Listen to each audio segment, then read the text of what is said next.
cosas, cosa número 33.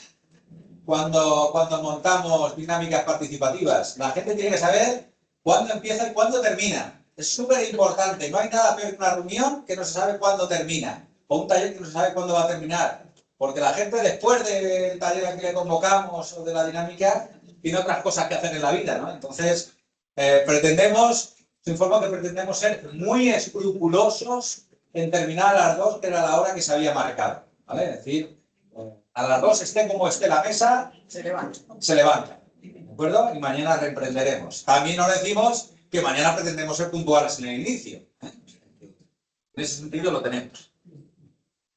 A ver, un momentito que pase hasta la página donde estamos. Y ya está. Es muy rápido. Y ya está. Gracias. Bueno, ¿qué pretendemos en esta segunda parte de la manera que tenemos? Hasta ahora hemos estado hablando de principios casi filosóficos cuando hablamos de inclusión y participación. Vamos a ir haciendo la transición hacia lo concreto. Porque al fin y al cabo hemos venido aquí a hablar de cosas concretas, ¿sí? No a debatir sobre las cuestiones. Tiene sumo para... Vale. Sobre las cuestiones abstractas. Entonces, en ese sentido, os contamos. Vamos a intentar ver qué principios ya filosóficos y operativos articulan un proceso de innovación participativa. Y ver cuáles son las fases, los momentos que pueden definir el transcurrir o el discurrir de un proceso de este tipo. En ese sentido, decíamos, bueno, ¿cómo hacemos que la gente, cómo hacemos que el 70% de la gente que no está, que no es activista de la participación tome parte o se implique en este tipo de procesos? Bueno, pues comencemos a trabajar ya en principios operativos. Cada vez, como digo, vamos a ir bajando más a lo concreto. Para que la gente pueda implicarse en una dinámica de innovación participativa, en una dinámica participativa que queramos montar en un programa, tienen que darse 3 principios que los tenéis ahí detrás. 3 principios indisolubles. 3 principios que son condición sine qua non. Si falla cualquiera de ellos, la participación no se va a producir. La gente no va a venir. O la persona en concreto que tiene que decidir implicarse, no se va a implicar.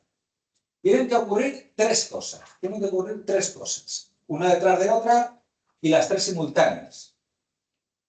Cuando nosotros montamos un proceso que sea con lo que tenga que ver de intervención comunitaria, da igual que estemos hablando de infancia, que de personas mayores, que de personas extranjeras, da exactamente igual. Esas 3 condiciones se tienen que dar. Primero, que la gente quiera. Que la persona a la cual interpelemos para que venga, quiera venir, quiera participar. ¿Y qué va a hacer que quiera participar? Que tenga una recompensa. Que tenga algo que le motive para ir. Lo suficiente como para levantarse de donde esté y acudir a una sesión presencial o participar en una sesión virtual que vamos a montar. Que sea capaz de decir, este tiempo que a lo mejor estaría viendo una serie en televisión o tomando una cerveza con mis amigos o mi mujer o en el parque con los chiquillos, lo voy a dedicar a debatir un problema que tiene que ver con la planificación medioambiental del municipio. Nada. Eso significa identificar recompensas. La gente tiene que querer. Identificar recompensas significa 2 elementos fundamentales. Primero, que la problemática o la cuestión sobre la cual se vaya a participar sea lo suficientemente importante como para que merezca la pena implicarse. Hace poco veía... Nadie... No voy a decir ni el nombre de la ciudad. Da igual. No. Da igual. Da igual.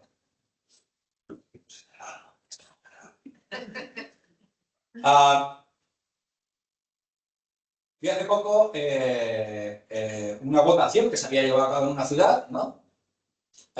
Donde se proponía un evento participativo. El evento participativo era, si en las fiestas patronales, el alcalde debía ceder la vara de mando a la Virgen del pueblo, mientras duraran las fiestas patronales, ¿no? Claro, se quejaban de que la participación no había sido muy elevada para que la gente debatiera eso. Claro, si la gente no considera que eso es una cosa sustantiva en su vida cotidiana, no se va a implicar. Tienen que ser elementos que sean sustantivos, significativos, que te afecten personalmente, que tengan que ver con tus propias necesidades, tus preferencias, tus intereses. Eso es lo que va a determinar que la gente quiera participar. Y que después de participar te lleves una recompensa por haber estado. Y esa recompensa no tiene por qué ser una recompensa material, pragmática, pero es una recompensa de haberte sentido parte de un proceso, de haber conocido nuevas personas, de haberte pasado bien, de haber cualquiera, ¿vale? Si no, espera. Si no se quiere participar, no va a salir. Siguiente, tiene que poder participar. Poder participar quiere decir que tenga la oportunidad de tomar parte. Y eso tiene que ver con todo lo que pensamos muchas veces y dedicamos mucho tiempo a cuándo convocamos talleres, cuándo convocamos a la gente, qué horarios, qué días, qué no sé qué. Porque a lo mejor se quiere participar, pero no se puede participar. No se tiene la oportunidad de participar. Incluso puede ocurrir que se quiera participar, se tenga la oportunidad de participar, pero no estés habilitado para participar. ¿Por qué? Porque tú no estás llamado a participar. Porque es un proceso hecho para las asociaciones del pueblo. O porque es un proceso hecho para representantes de la ciudadanía o de los distritos. Porque entonces no puedes participar. Si no puedes participar, obviamente se deshace, se inhibe el hecho participativo. Bueno, supongamos que quieres participar, que puedes participar, se tiene que dar la tercera pata. Si no se da la tercera pata, tampoco se producirá la conducta participativa. Y es que sepas participar. Sepas participar significa que no simplemente acudir a donde se te llama a participar. Si se entra en un proceso que tiene que ver, y es lo que vamos a ver a partir de ahora, procesos que tienen que ver con diseños de innovación participativa, de planificación pública, eso significa que tú tienes que saber cuál es la temática de la que se va a hablar, saber tener información cualificada sobre distintos determinantes que pueden ligarse a esa problemática, saber quiénes son los actores que están implicados, saber cuáles son los marcos generales en los que se va a mover el proceso de participación. Eso indica cualificación. Y en muchas ocasiones es necesario que haya un proceso de cualificación o de capacitación de los participantes para que tengan información suficiente para participar. Si no, lo que se va a producir, con todo mi cariño, son opiniones de cuñado. Yo llego allí, opino lo que me parece, pero claro, no tengo ni tengo una información clara. Claro, yo ponerme a hablar de medio ambiente sin saber ni cuáles son las líneas, ni saber qué son los ODS, ni saber lo que es la sostenibilidad, ni saber, pues claro, aquello se transforma en una especie de participación muy empobrecida, ¿no? Entonces, se tienen que dar esos tres elementos. Parecen muy abstractos, pero nos debe llevar a que cada vez que queramos montar un proceso, nos hagamos estas preguntas. ¿Qué es lo que vamos a hacer para que la gente quiera participar? ¿Qué es lo que vamos a hacer para que la gente pueda participar? ¿Y qué es lo que vamos a hacer para que la gente sepa cómo participar en esto? Por favor, hacemos esas preguntas, hagámonos esas preguntas porque es muy importante. Un ejemplo. Bueno, un ejemplo. He cogido, tampoco voy a decir ni siquiera el municipio, ¿vale? Pero he cogido el proceso de participación en la elaboración de un plan general de ordenación urbana. Después del presupuesto municipal, quizás el documento más importante que hay de planificación en un municipio es el Plan General de Ordenación Urbana. Va a definir cómo va a ser la ciudad en el futuro. He cogido ya uno, no es porque sea un caso extremo, sino porque he cogido uno por ilustrar. La mayor parte de los municipios presentan los mismos procesos de participación. Os voy a contar qué se prevé, os voy a leer, mejor dicho, qué se prevé para que la gente pueda participar en algo tan importante como la definición del futuro crecimiento urbano de la ciudad. ¿De acuerdo? Ostras, yo lo leo. No, pero no le das el nombre del municipio. Pero se lo pone ahí. Por el Ayuntamiento Pleno en sesión celebrada el 20 de diciembre de 2011, se procedió a la aprobación inicial del PGOU del municipio de conformidad con lo previsto en la Ley 2/2001 de 25 de junio de Ordenación Territorial y Régimen Urbanístico del Suelo, no digamos de dónde, se procede al trámite de información pública por espacio de 45 días a contar desde el siguiente de la fecha de publicación en el BOE.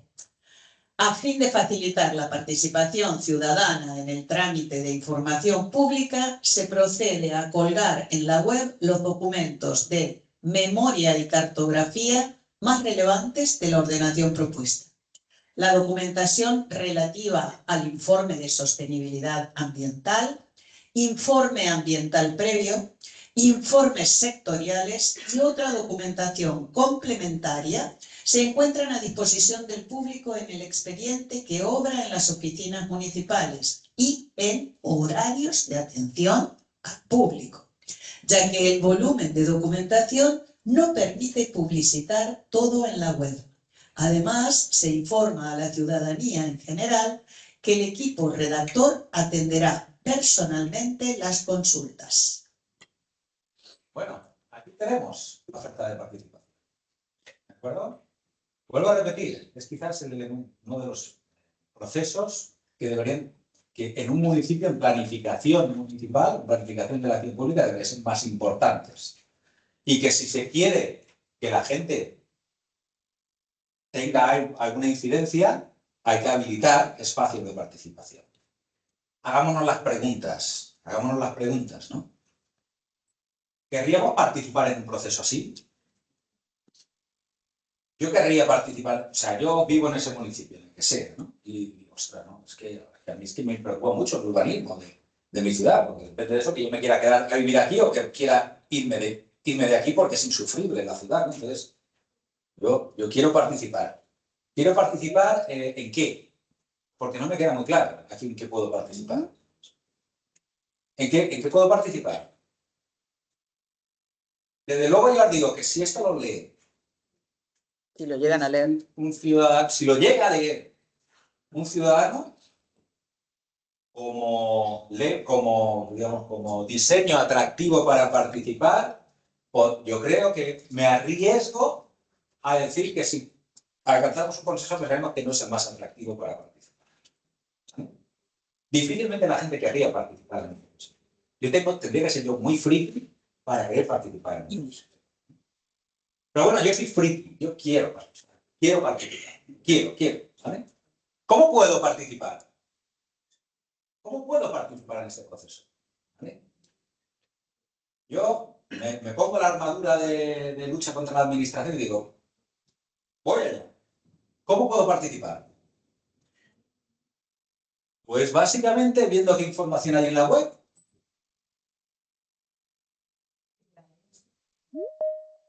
Puedes ir a ver al equipo redactor. Que ¿Puedo ir a ver el equipo redactor que nos atenderá qué días? En horario de atención al público. Nos va a atender, claro, o sea, esto es presuponiendo que yo no trabajo ni nada. O que pido un día libre para irme a hablar, aunque cuidado, a hablar con el equipo redactor, que en mi cabeza funciona como si fuera una mesa con 5 personas allí que saben un montón, y yo llego ahí a decir qué es lo que me parece el urbanismo de mi ciudad, ¿no? Tampoco se habilita un mecanismo en el que yo pueda participar, simplemente puedo ir allí, ¿a qué? A hacer consultas, atender a que van a atender personalmente. ¿Vale? Esto está pensado para, no es tu municipio, en general, está pensado para que la gente no quiera participar. Cuidado, esto podría incluso pensarse que es deliberado.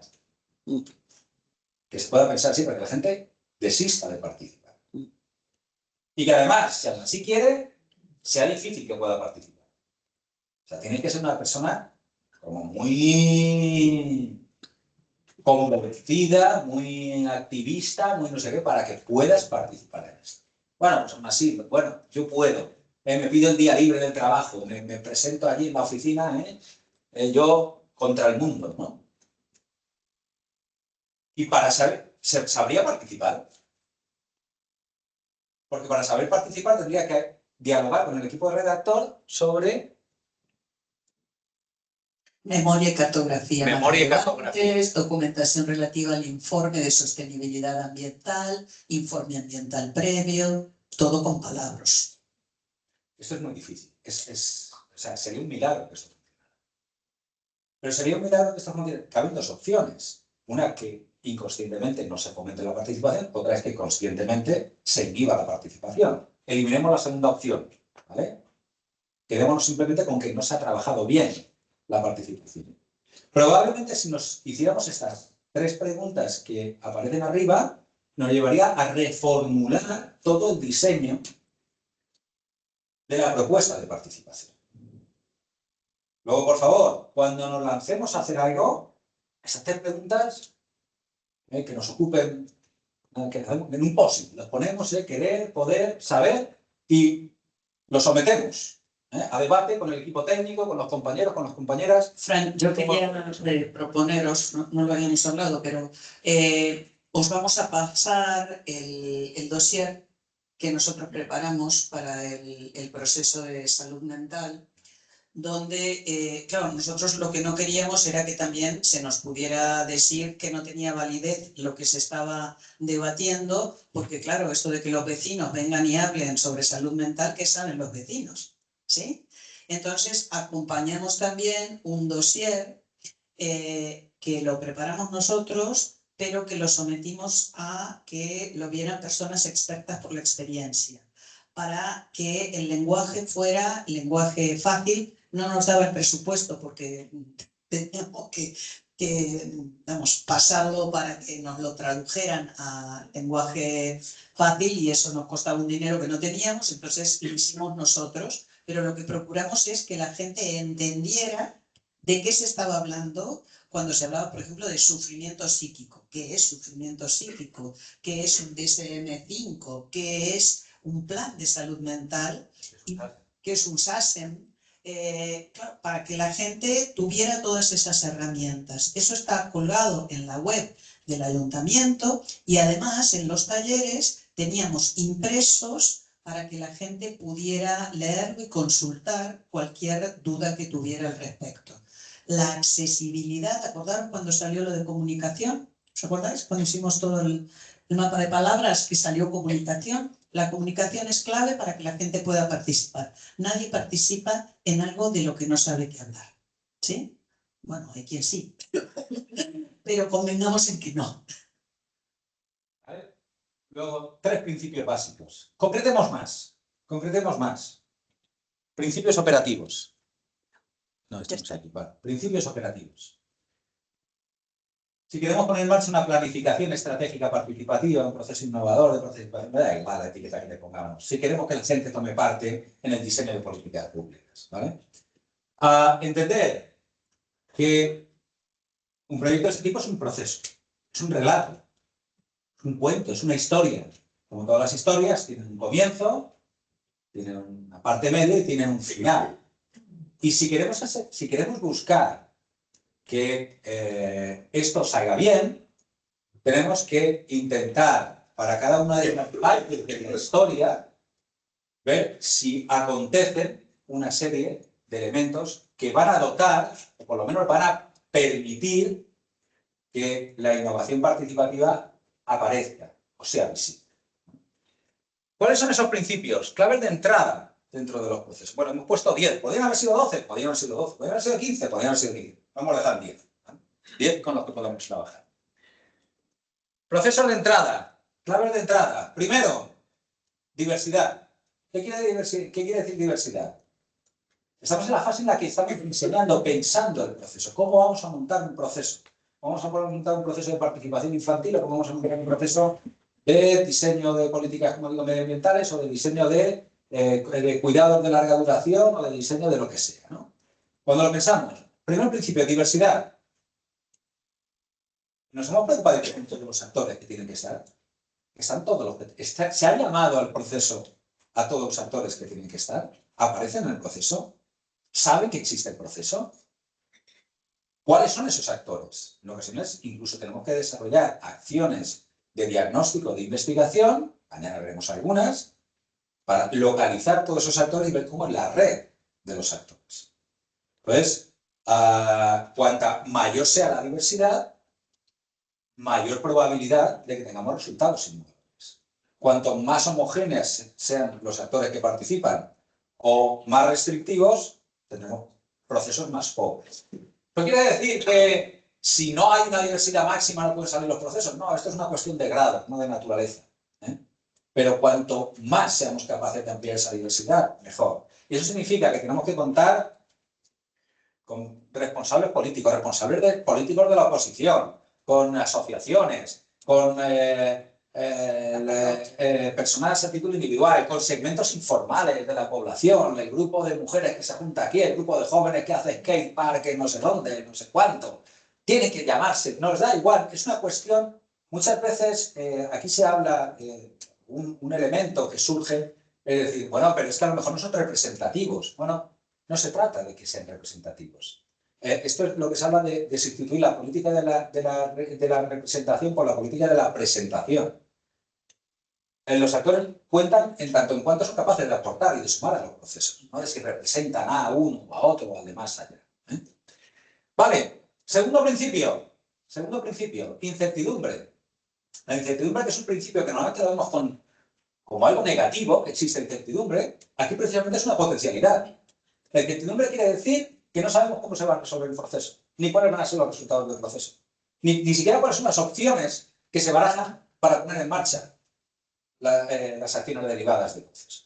Hay una incertidumbre respecto a los resultados. Cuanto mayor sea la incertidumbre, quiere decir que mayor capacidad le estamos dando a los actores para que tengan influencia sobre cuáles son esos resultados. Lo que no puede ser que me quiero montar un proceso participativo, que pasa a veces, ¿no? Quiero montar un proceso participativo para que la población colabore con el programa de atención domiciliaria que vamos a montar en el ayuntamiento. No, esto así no. O sea, ¿se puede montar? Sí, pero desde luego está alejado de esos parámetros. ¿Por qué? Porque a lo mejor, para atender a las personas que están en situación de dependencia, a lo mejor la solución o el resultado no es un proceso de atención domiciliaria como lo plantea el ayuntamiento, sino que pueden ser otros. Entonces, la incertidumbre es un elemento que cuenta, que sube. Cuanta menos incertidumbre haya, más problemas vamos a tener. Siguiente, saberes. ¿Están representados todos los saberes? Es lo que hablábamos antes. ¿Está el saber técnico? Sí. ¿Está el saber ciudadano? Sí. ¿Está el saber experiencial de las personas que están vinculadas o afectadas por el problema? Sí. ¿Está el saber político? ¿Está el saber? Todas las confluencias de saberes que podamos juntar van a sumar. Y además son complementarias. No van a ser opuestas. Ni son opuestas ni son jerarquizadas. Son jerarquizadas. Eso es importante. ¿Vale? Luego, otro elemento positivo. Finalmente, la inclusión, como decía Clarisa antes. Vamos a tener en cuenta, o vamos a desarrollar acciones específicas orientadas a reducir asimetrías de inclusión o a establecer medidas que permitan incorporar a gente que habitualmente no está incluida. Sí, con un ejemplo muy tonto, Vamos a trabajar vamos a hacer un plan de integración de las personas extranjeras. Pues hombre, precisamente estamos en un colectivo que se caracteriza por una escasa inclusión. ¿Cómo vamos a incluir a las personas extranjeras en el proceso de participación para la elaboración de un plan? Porque si lo vamos a hacer solamente con asociaciones de extranjeros, si lo vamos a hacer con el personal técnico de trabajo y personas extranjeras, o lo vamos a hacer con asociaciones de vecinos, pues resulta que no estamos haciendo un plan inclusivo. Un plan inclusivo requiere acciones específicas dirigidas a incorporar a los procesos a la gente que normalmente no participa. Luego, y aquí eso es algo que se hablaba cuando se hablaba de inclusión, aparecía la idea de igualdad y de equidad. No rige un principio de igualdad. No se trata de que todo el mundo tenga la misma igualdad de participar en un proceso participativo, sino que se haga una estrategia que promueva la equidad para que puedan incorporarse perfiles que habitualmente no participan. Esos perfiles son los que enriquecen un montón los procesos. Fran, y una cosa, por lo que tú preguntabas, María José, ¿cómo llegamos a esta gente? Por ejemplo, si tú vas a trabajar con extranjeros y solamente llamas a CEPAIM, a la Asociación de Residentes, pues no llegas a todos. Ahora, si tú te vas, como hemos hecho nosotros, al barrio latino de Alicante y pegas carteles en los distintos negocios, pues estás llegando a gente que no está en las asociaciones, pero que sí es extranjera. Y lo mismo con las personas mayores. pon en la panadería un cartel, pon en la farmacia un cartel, pon en el centro de salud un cartel. No lo pongas solo en el centro de mayores, que ya está como mucho más organizada la cosa para que los mayores estén participando en, ¿no? Los actores, utiliza toda la red social, utiliza los lugares donde se juntan, los locutorios, los no sé qué, no sé cuánto. ¿Tiene sentido montar un plan de integración o de inclusión de población extranjera y montas el acto en español? Pues no tiene sentido. Si quieres ser inclusivo, no tiene sentido. No tiene sentido. Habrá que intentar facilitar la inclusión a través, como digo, de medidas específicas, ¿no? Entonces, eso son claves de entrada. Entonces, antes de empezar los procesos. Antes de empezar los procesos. Una vez que están en marcha, claves de proceso, información, como decíamos, y redunda en la idea que manejábamos antes. Se trata de que la gente tenga información para tomar decisiones. Que la gente disponga de datos. Decía Clarisa, estamos utilizando siempre el último ejemplo porque es el que estamos metidos, ¿no? En este proceso de salud mental que se ha elaborado en el dossier informativo ha incorporado, y ha costado un montón conseguirlo, información. ¿Cuántas unidades, cuántas personas se atiende de salud mental en el municipio? ¿Cuántas son usuarias de servicios no sé qué? Por barrios, por no sé qué. La gente tiene que tener información. Si no, como digo, estamos discutiendo sobre la nada. Estamos haciendo charlas de bar y no se trata de eso. Normalmente estamos en el diseño de políticas públicas y eso exige que la gente esté capacitada. Y significa que si hay que destinar espacios de capacitación, se hacen, no pasa nada. La gente lo agradece, ¿no? Además, la información no solamente tiene que fluir en una dirección, tiene que fluir en otra dirección y tiene que fluir horizontalmente también. ¿Cuántas veces estamos montando procesos que se montan desde un área municipal y el área municipal de al lado o no tienen idea, o no tienen ninguna instrucción, o se hace la loca y no sabe nada, o cuando hace falta implicarlos para no sé qué, pues no sabía que aquello se... Y la otra importancia que tiene el factor de diálogo, ¿no? Porque, por ejemplo, fíjate que cuando se habla de soledad no deseada, por lo general, matemáticamente la gente piensa en personas mayores. Y resulta que soledad no deseada tienes en jóvenes, tienes en adolescentes, tienes en personas extranjeras. Entonces necesitas dar esa información también. Yo creo que eso es fundamental que lo tengamos en cuenta. Siguiente principio, interacción. ¿Qué quiere decir interacción? Quiere decir que tenemos que habilitar canales donde la gente pueda intercambiar información. Y eso significa, necesariamente estamos en el siglo XXI, significa combinar canales presenciales y canales digitales. ¿De acuerdo? ¿Qué es mejor? ¿Montar un proceso presencial o montar un proceso digital? Pues no, ni mejor ni peor. Depende de para qué y depende de para quién. Y probablemente un mismo proceso para que quieran participar determinados segmentos de población, habrá que habilitar canales digitales. Pero si queremos que participen otros segmentos de población, habrá que habilitar canales presenciales. Y habrá que combinarlos, y habrá que integrarlos. ¿De acuerdo? Ahora vuelvo al mismo ejemplo, ¿no? Ahora que en este proceso que os contamos de salud mental, la ciudadanía va a tener que votar entre todas las propuestas que ha salido en los encuentros ciudadanos, cuáles son las más urgentes. Y para eso vamos a montar una plataforma online de votación para la ciudadanía. ¿De acuerdo? Muy bien. Pero aún así, habrá que crear espacios presenciales donde la gente pueda votar también. ¿Por qué? Porque hay perfiles de población que no van a entrar a una web a identificarse como un usuario y hacer una votación, obviamente.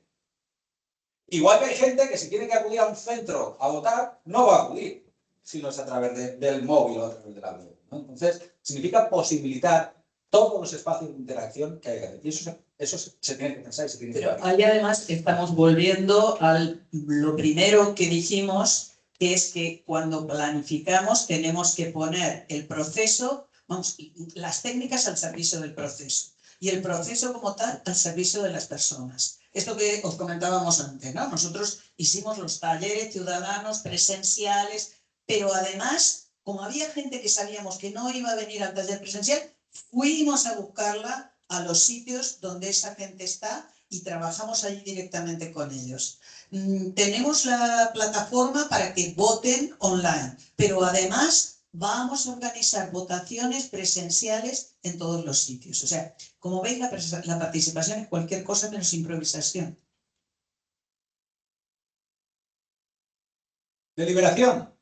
Esto es el principal reto. Si tuviera que decir un reto entre los 10, este me parece el más complicado. Me parece el más complicado. Y a priori podría no serlo, pero es quizás el más complicado.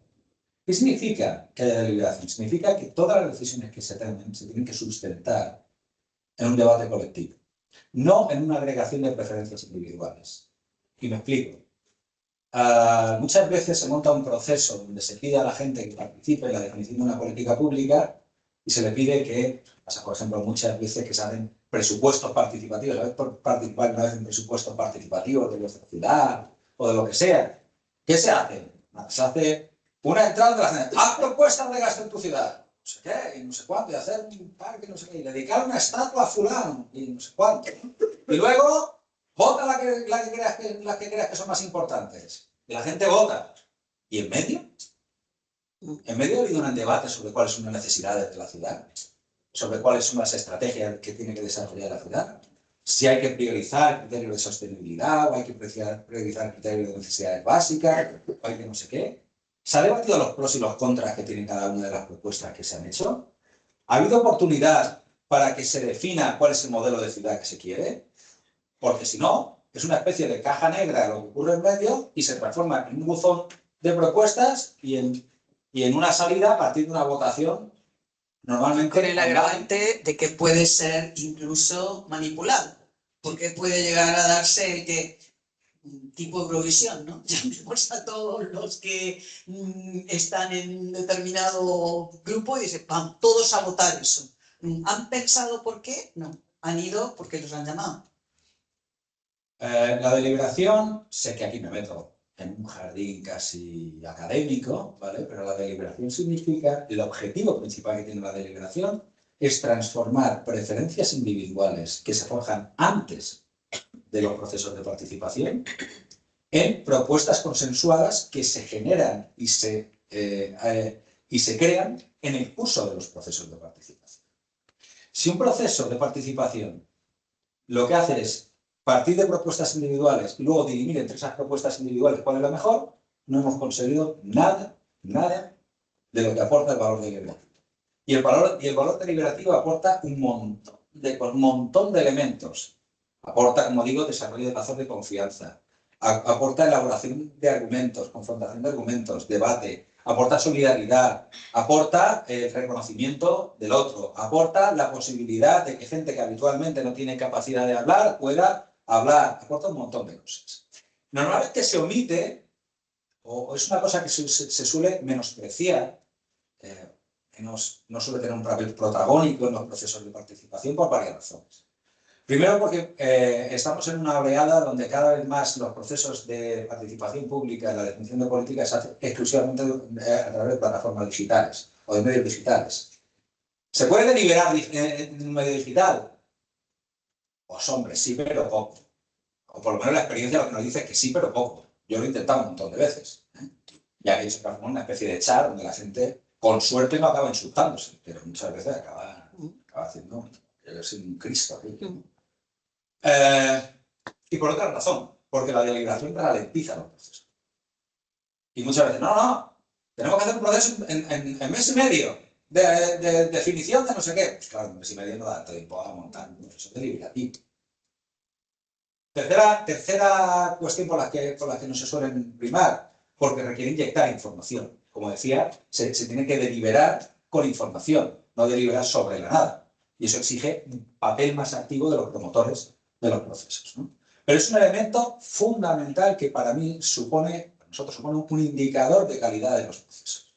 Si no se delibera, vamos a aprender de manera para la deliberación, ¿vale? Para poner en marcha deliberación y determinar elementos. Fran, yo creo que otro elemento clave que va surgiendo, perdonadme que vaya apuntando, es el hecho del tiempo. Los tiempos de la administración suelen ser muy contrarios a lo que son los tiempos de la participación, ¿sí? Entonces, esto también hay que ponerlo por delante para bajar expectativas.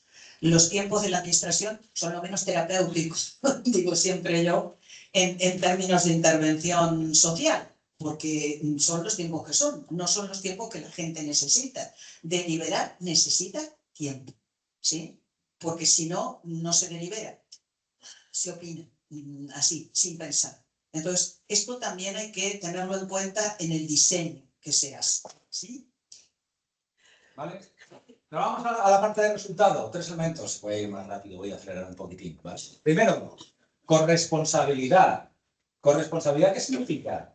Y esto es algo muy importante. Los actores implicados no solamente no solamente hay que implicarlos, o los actores afectados, mejor dicho. Los actores afectados no solamente hay que implicarlos en el diseño de los procesos, o en el diagnóstico de la situación, o en la elaboración de propuestas de acción. Hay que corresponsabilizarlos también en la implementación de los resultados. Y muchas veces los procesos de participación se entienden hasta que se alcanzan decisiones y luego las políticas son implementadas directamente por el ayuntamiento, por la administración, pero ya de una forma absolutamente tradicional, de prestadores, y vuelven a ser beneficiarios. El que había sido un actor en la definición de la realidad, ahora vuelve a ser un beneficiario, un usuario, cuando se implementan los resultados de los procesos.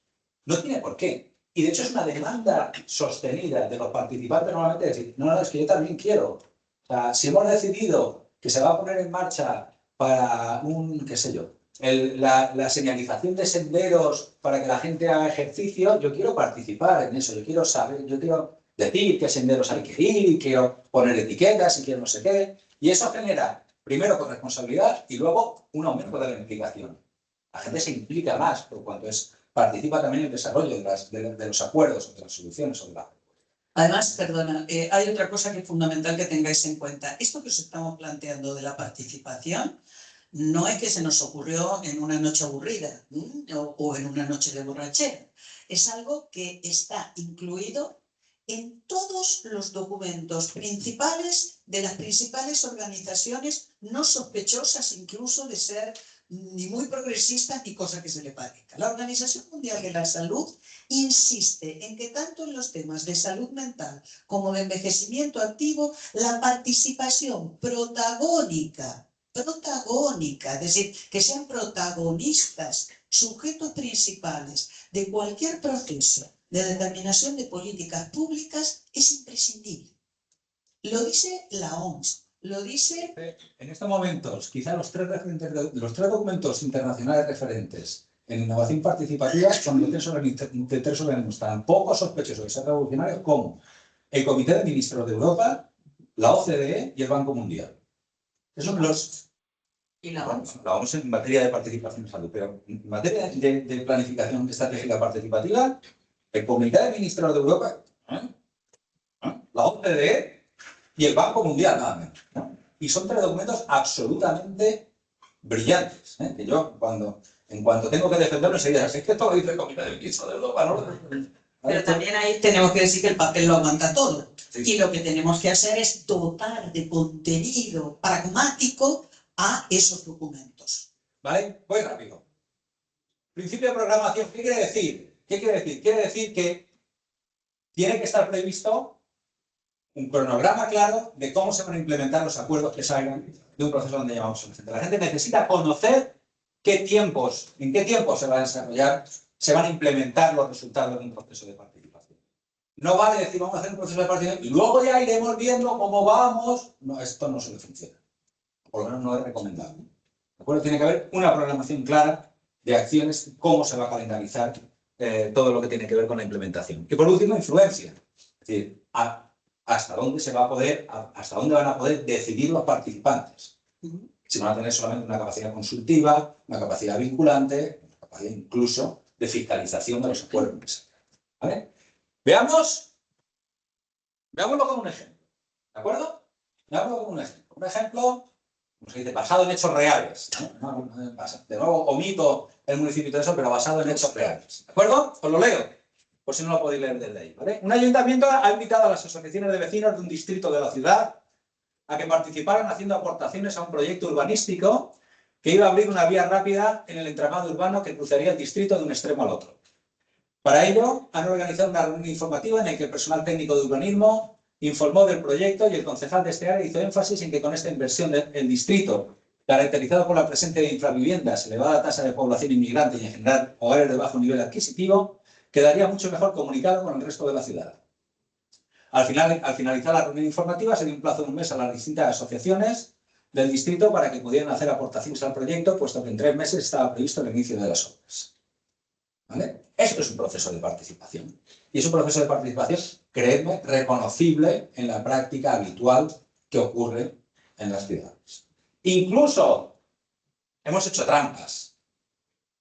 Si probablemente intuyo que si esto lo hubiéramos puesto al principio de la sesión, hubiéramos dicho, está bien que se consulte a la gente, ¿no?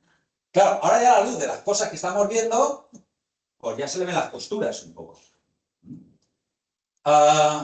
¿Hay diversidad de actores en este proceso? ¿Qué actores están invitados a participar? Las asociaciones de vecinos, los técnicos, el político, el concejal responsable, y las asociaciones de vecinos. Aquí hay un problema. No alcanza una diversidad de actores afectados. ¿Hay más sectores afectados? Pues hombre, un montón. Y comerciantes del distrito, y población que reside, y población que no reside pero trabaja en el distrito, y gente y niños que habitan los espacios públicos, y gente que se desplaza por el distrito. Un montón de gente. Un montón de gente. ¿Incertidumbre? ¿Hay incertidumbre? ¿Es un proceso abierto a la incertidumbre?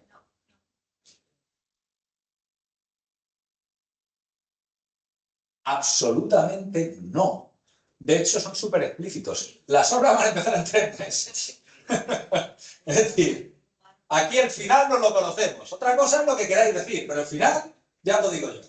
Dentro de... Pero esto es muy cínico también, ¿eh? Tiene un proceso participativo para definir las actividades del centro cultural que vamos a construir en no sé dónde. Espérate, vamos a ver primero si hace falta un centro cultural. No. Esto se sabe.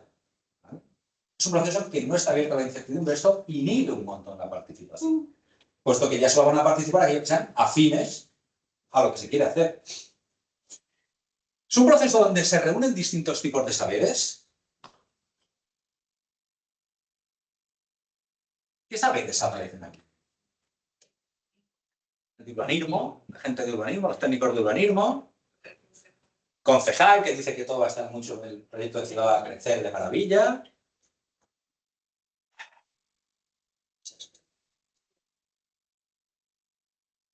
Las asociaciones de vecinos, ¿vale?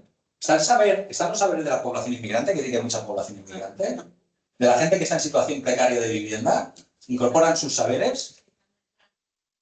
Si son directivos de la asociación de vecinos, probablemente sí.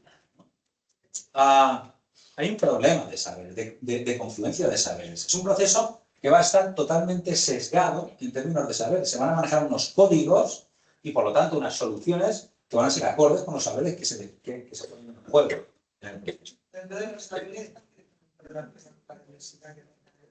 Claro. Necesariamente. A mayor diversidad, incorporan mayores saberes. Las claves están relacionadas entre sí. Es un proceso inclusivo, incluye a los que habitualmente no tienen voz. Fijaos que el propio político ha hecho énfasis que es un barrio caracterizado por presencia de inmigrantes y hogares de bajo nivel adquisitivo. O si son los que protagonizan el barrio, son los que hay que incluir en el proceso, si están diciendo que van a ser los principales afectados. ¿Perdón? Claro, a lo mejor conviene que no estén en el proceso. Claves del proceso. ¿Fluye la información en el proceso?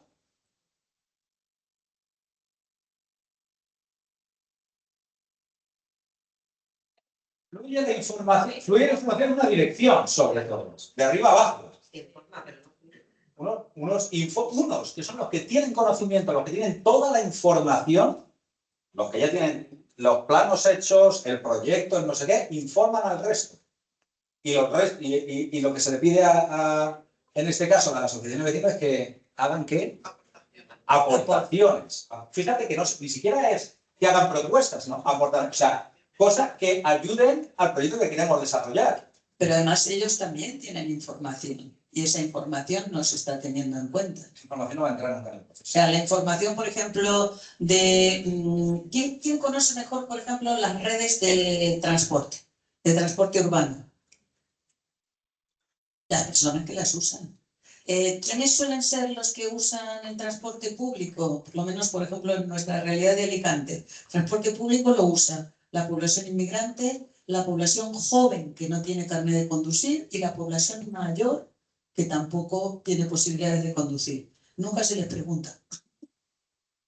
Y además la información fluye en un momento determinado, que es cuando se convoca a las asociaciones, donde se escenifica, como digo, la confluencia de unos actores que tienen toda la información y otros que llegan ahí sin tener absolutamente ninguna información. Con lo cual la simetría es brutal.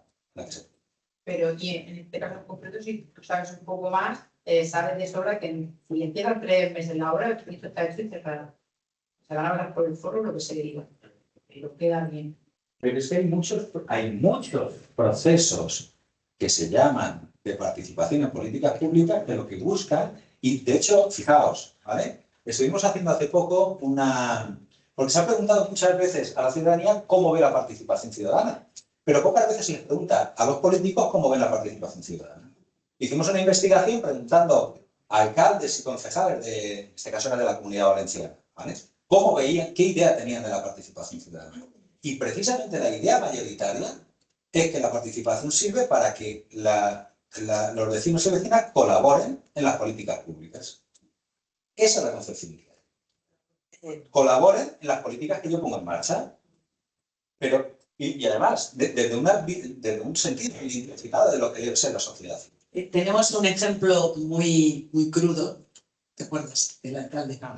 En un proceso que estábamos haciendo de participación con personas mayores sobre temas de cuidados. Ayuntamiento X. En ese ayuntamiento había mucha población extranjera europea.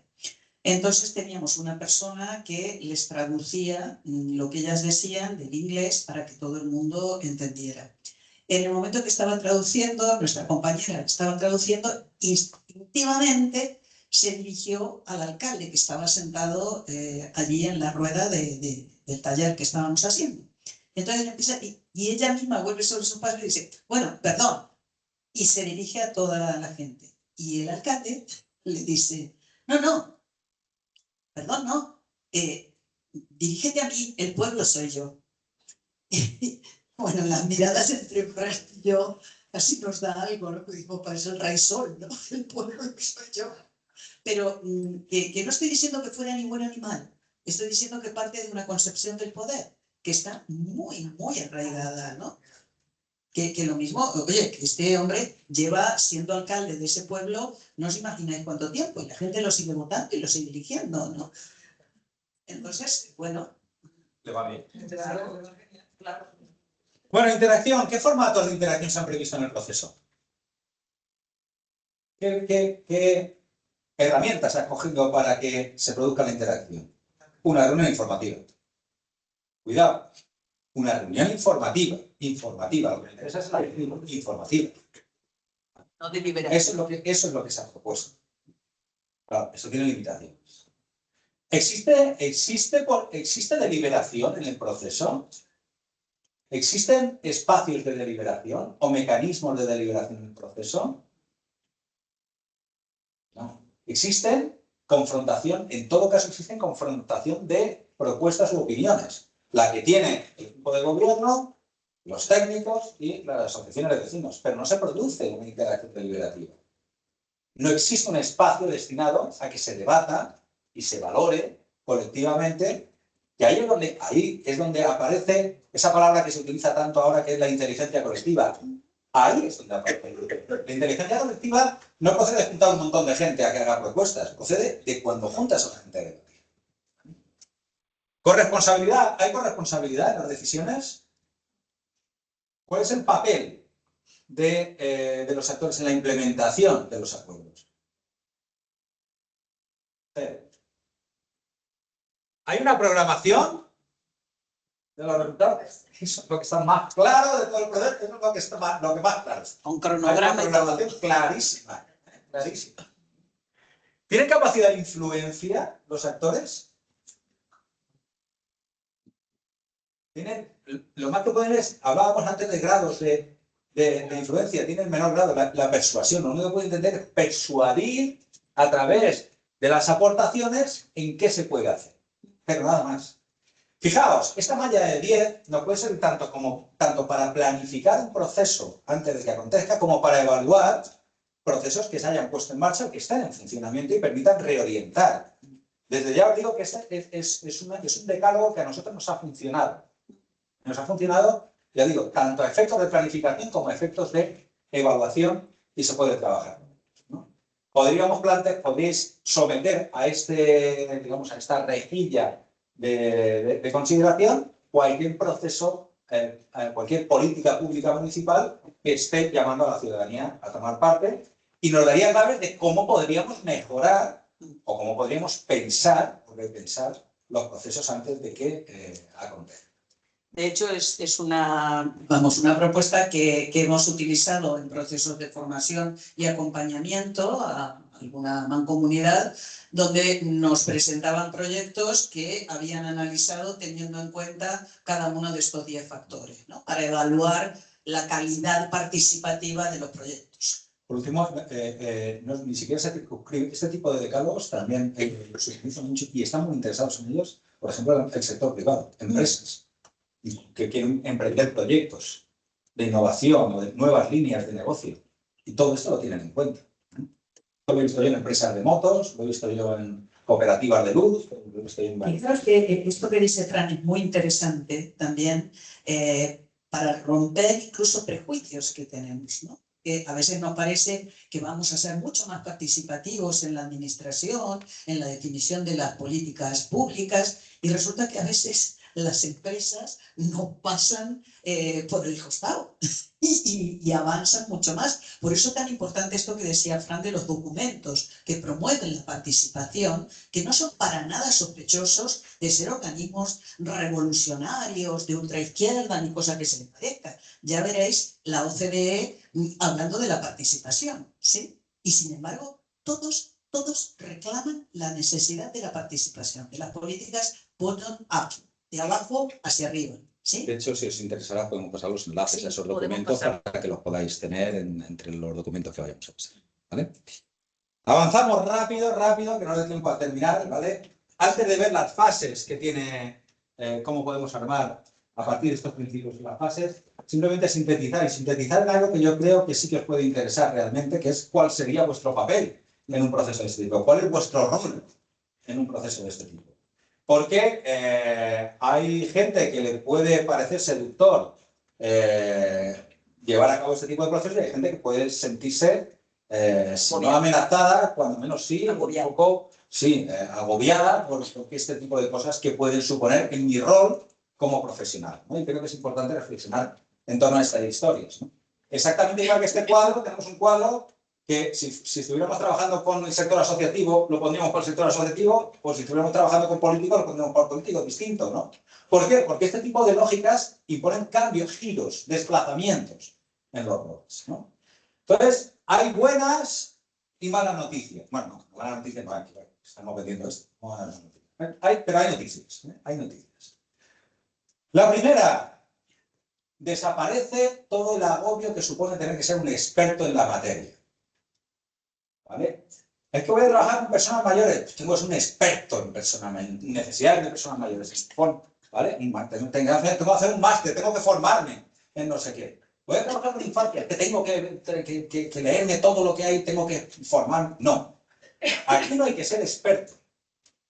Hay un cuadro muy bonito, que hace Manuel Montañés, que dice la ciudadanía sabe, pero no sabe cómo saber. Los técnicos no saben, pero saben cómo saber. El personal técnico no sabe,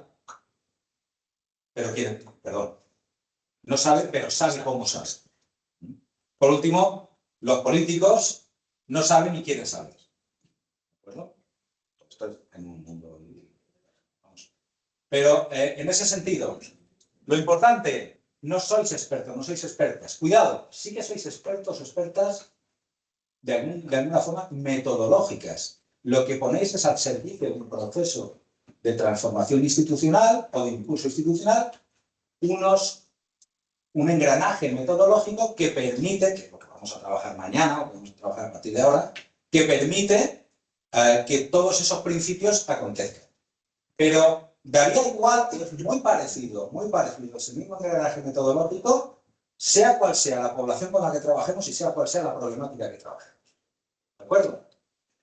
En cambio, sois facilitadores, facilitáis procesos de cambio. Sois como esa hada madrina que aparece y cataliza la situación de la Cenicienta, ¿no? Facilitamos procesos de cambio. Segundo, no se trata de que fundamentéis el proceso de cambio, de por qué es necesario el cambio. El cambio es necesario desde el momento en el que la realidad es juzgada como insatisfactoria por los actores que están implicados. No es necesario fundamentar esto. Sí que es necesario estimular ese proceso de cambio, porque puede haber necesidad de cambio, pero no saber cómo. La gente quiere cambiar una realidad, pero no sabe cómo iniciar un proceso de autoorganización o de autoanálisis para entrar en ese proceso de transformación. Frank, una cosita. Somos estimuladores de cambio. Olvidaros de esta cosa de agente de cambio que nos han dicho tanto, ¿no? Que a veces como profesionales nos creemos que nosotros somos los auténticos promotores del cambio y el cambio no somos nosotros los que lo promovemos como tal, ¿no? El cambio está en la gente. Otra buena noticia, no tenéis que proporcionar soluciones. No sois responsables de decir qué es lo que hay que hacer, qué medidas hay que tomar, qué actuaciones hay que poner en marcha en un plan de prevención de violencia de género o cuáles son las acciones necesarias en un plan de reducción de la pobreza, de la pobreza, de la exclusión. No sois, no. Es la gente, son los actores los que tienen que hacer eso. Lo que sí que tenéis que ser capaces es de capacitar, crear, como digo, ese entorno, esos espacios que hagan que la gente, a través de procesos deliberativos, genere propuestas de acción y acompañar todo ese proceso. Eso sí que es importante. Como digo, no tenéis que... eso es. No tenéis que establecer recomendaciones, protocolos, estrategia de extracción. Eso está claro. Y lo importante no son los resultados. Hombre, lógicamente lo importante son los resultados. Pero que a vosotros mi labor como técnico no se va a juzgar por los resultados, sino por mi capacidad para guiar un proceso. De hecho, los resultados no dependen de mí, dependen de lo que los actores generen conjuntamente. Por lo tanto, la evaluación de los resultados no compete únicamente a la labor técnica o a mi responsabilidad técnica, sino que se extiende a todos los actores que han estado implicados en el proceso. ¿De acuerdo? Estos giros, hay perfiles de gente que suponen un elemento liberador y hay otros que suponen un elemento de amenaza o de indefinición, porque muchas veces el problema es que esto me supone una indefinición en mi labor como personal técnico. Yo estoy acostumbrado a actuar de una forma determinada y ahora de repente se me está pidiendo otra orientación en mi acción, otra forma de crear programaciones o de crear acciones, ¿no? Entonces puede generar cierta... Además, estamos formados en todo lo contrario. Estamos formados en que como profesionales damos las soluciones. Estamos formados en que nosotros tenemos la información. Entonces, esto es lo que la atención integral y centrada en la persona dice. Horizontalizamos, ¿sí? Es un cambio de mentalidad. Y el cambio de mentalidad, bueno, ya sabéis que para que algo cambie, primero tenemos que cambiar nosotros. Entonces, exige una actitud profesional de humildad, de reconocer que tenemos conocimientos, por supuesto, pero que la población también tiene saberes y que no es una lucha, sino que por todo lo contrario es una colaboración. Lo que decíamos hoy a la mañana cuando empezamos, ¿no? La auténtica evolución está en la cooperación, no en la competencia. Sí, no, pero es lo que hablábamos esta mañana. Estábamos realmente... la gente que trabajamos en ciencia social nos hemos aupado sobre la idea de que tenemos que ser científicos. Y la evolución en la ciencia depende básicamente de la capacidad competitiva que tienen los sujetos, ¿no? Recientemente las ciencias hegemónicas, las ciencias naturales, la neurociencia, la biología, la física, están descubriendo lo contrario, que el factor evolutivo diferencial es la cooperación y no la competencia, ¿no? Entonces, realmente puede haber un giro muy, muy interesante. Bueno, en definitiva, buenas noticias en el sentido también de que en estos momentos, o lo habéis visto o lo vais a comenzar a ver, que cada vez más convocatorias de financiación pública empiezan a destinar campos, es decir, ¿cómo van a implicar a la población? ¿Cómo van a implicar a los actores en el proceso? ¿Qué metodologías se van a llevar a cabo para fomentar la participación de la comunidad en los procesos? Bueno, pues lo que os estamos trayendo aquí es pues formas de rellenar el cuestionario, cuando el formulario con menos. O sea, que ahí lo tenemos. ¿Vale? Bien, por último esta mañana. No. Ya llego yo. Ya llego yo. ¿Vale? Por último esta mañana. Vale, todo esto está muy bien. Si tengo que diseñar un proyecto de este tipo, ¿cuál es la arquitectura de un proyecto? ¿Qué fases? ¿Qué momentos? ¿De acuerdo? En ese sentido, dos cosas importantes. Antes de verlo. Primero, fundamental, como hemos dicho al principio, son proyectos en cuyo desarrollo no se hace primero el diagnóstico y luego la acción, sino que en cada una de las fases van combinando elementos que tienen que ver con la reflexión colectiva y elementos que tienen que ver con la intervención. ¿Vale? Es el primer elemento diferencial. Segundo elemento diferencial, el proyecto no es el arranque del proceso. El proyecto ya es un paso intermedio dentro del proceso. A partir de ahí, vale. 5 fases básicamente. Aquí va a haber cosas que os van a sonar muy familiares y algunos elementos que pueden cambiar. Una primera fase que tiene que ver con negociación, otra con diagnóstico, programación, implementación y evaluación. Esencialmente la fase que nos interesa más es la primera.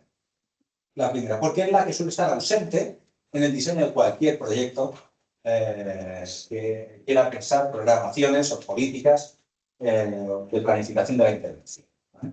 ¿Qué quiere decir la negociación?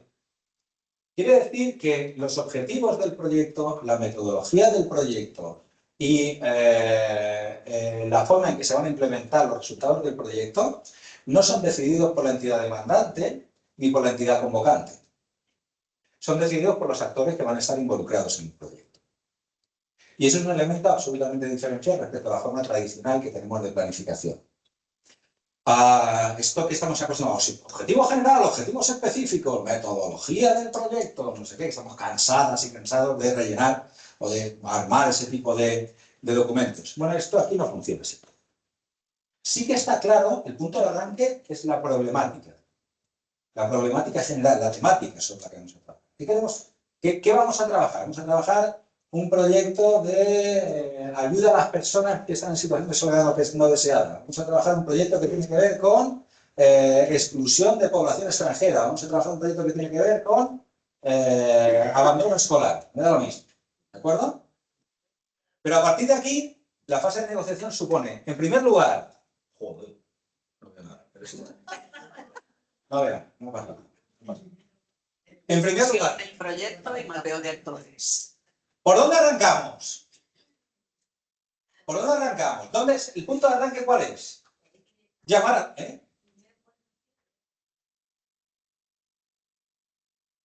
¿La acción qué es? ¿Por dónde arranca el proyecto? Convoquemos a la gente. Llamemos a la gente. Sí. Difusión del proyecto y mapeo de actores, constitución y trabajo del grupo motor, elaboración y presentación del proyecto. Acción. ¿Vale? ¿Por dónde arranca? Convoquemos a la gente. Digámosle que va a iniciarse un proyecto y además van a tener un papel protagónico. Y esta vez va a ser de verdad. Van a tener un papel protagónico de verdad. Llamémosle para que se impliquen. ¿Para que se impliquen en qué?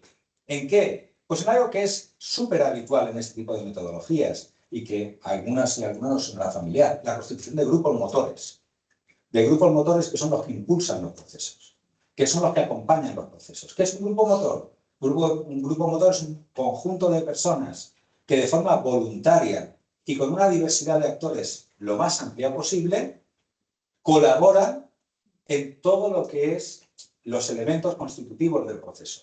Desde el debate sobre los objetivos que tiene que tener el proceso, la validación de la metodología, las decisiones en torno a las estrategias de diagnóstico, de difusión del proyecto, de presentación de resultados, estrategias de comunicación, etcétera, etcétera, etcétera. Por ilustrarlo, ya digo, en este momento estamos trabajando en el proceso que estamos trabajando, hemos estado trabajando con un grupo motor, hicimos una convocatoria. Cuidado, los grupos motores pueden tener dos lógicas. Pueden ser grupos motores representativos o grupos motores implicativos, o mixtos. ¿Representativos qué sería? Te digo, oye, pues mira, de cada consejo sectorial, aquí en Cartagena hay consejos sectoriales, por ejemplo, ahí está el consejo sectorial de infancia, pues de cada consejo sectorial quiero que nombre un representante para formar el grupo motor del plan de infancia, no sé qué. Entonces, pues, eso es una lógica representativa. Es fácil, no lleva mucho esfuerzo, pero no suele funcionar bien, ¿vale? Porque los representantes acaban yendo porque le han nombrado representante, porque tienen que estar allí. Y porque una cosa es representar y otra cosa es delegar. Y aquí también son dos términos que se confunden frecuentemente. Y aquí no hay representantes, aquí hay personas que se delegan para hacer algo, luego tienen que dar cuenta al organismo de que proceden. Y muchas veces los representantes pues, ni luego comunican las cosas ni nada. Nosotros trabajamos, nuestra experiencia es que trabajamos mejor con grupos significativos. Me da igual quién vienes. Eso, claro, eso genera situaciones un poco a veces violentas, ¿no? Porque llega la primera reunión del grupo motor. No, yo vengo en representación de la Federación de Asociaciones de Vecinos. No. Tú llegas porque te llamas Manolo Fernández.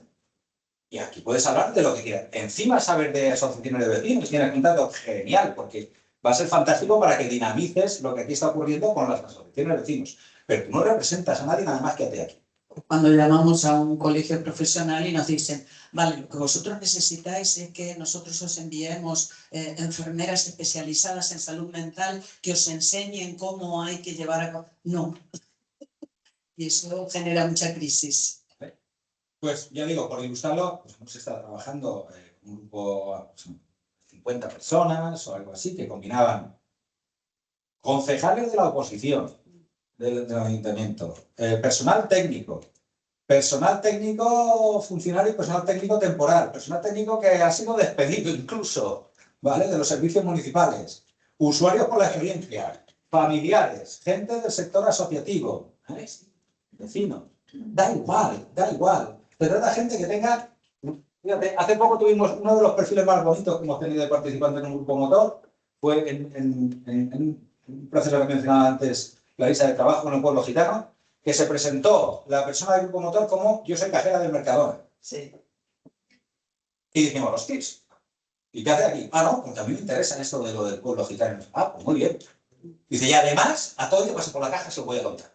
Y, ostras, es el perfil ideal de persona integrante del grupo motor, ¿no? Es decir, cuentas por lo que eres capaz de aportar y no porque eres representante de no sé. Pero además, cuando hablábamos de la formación, digamos, en pedagogía política, claro, fijaros, cuando aparece el concejal de la oposición, la concejal del ayuntamiento lo ve en una foto, porque ya no estaba. Entonces nos manda a llamar.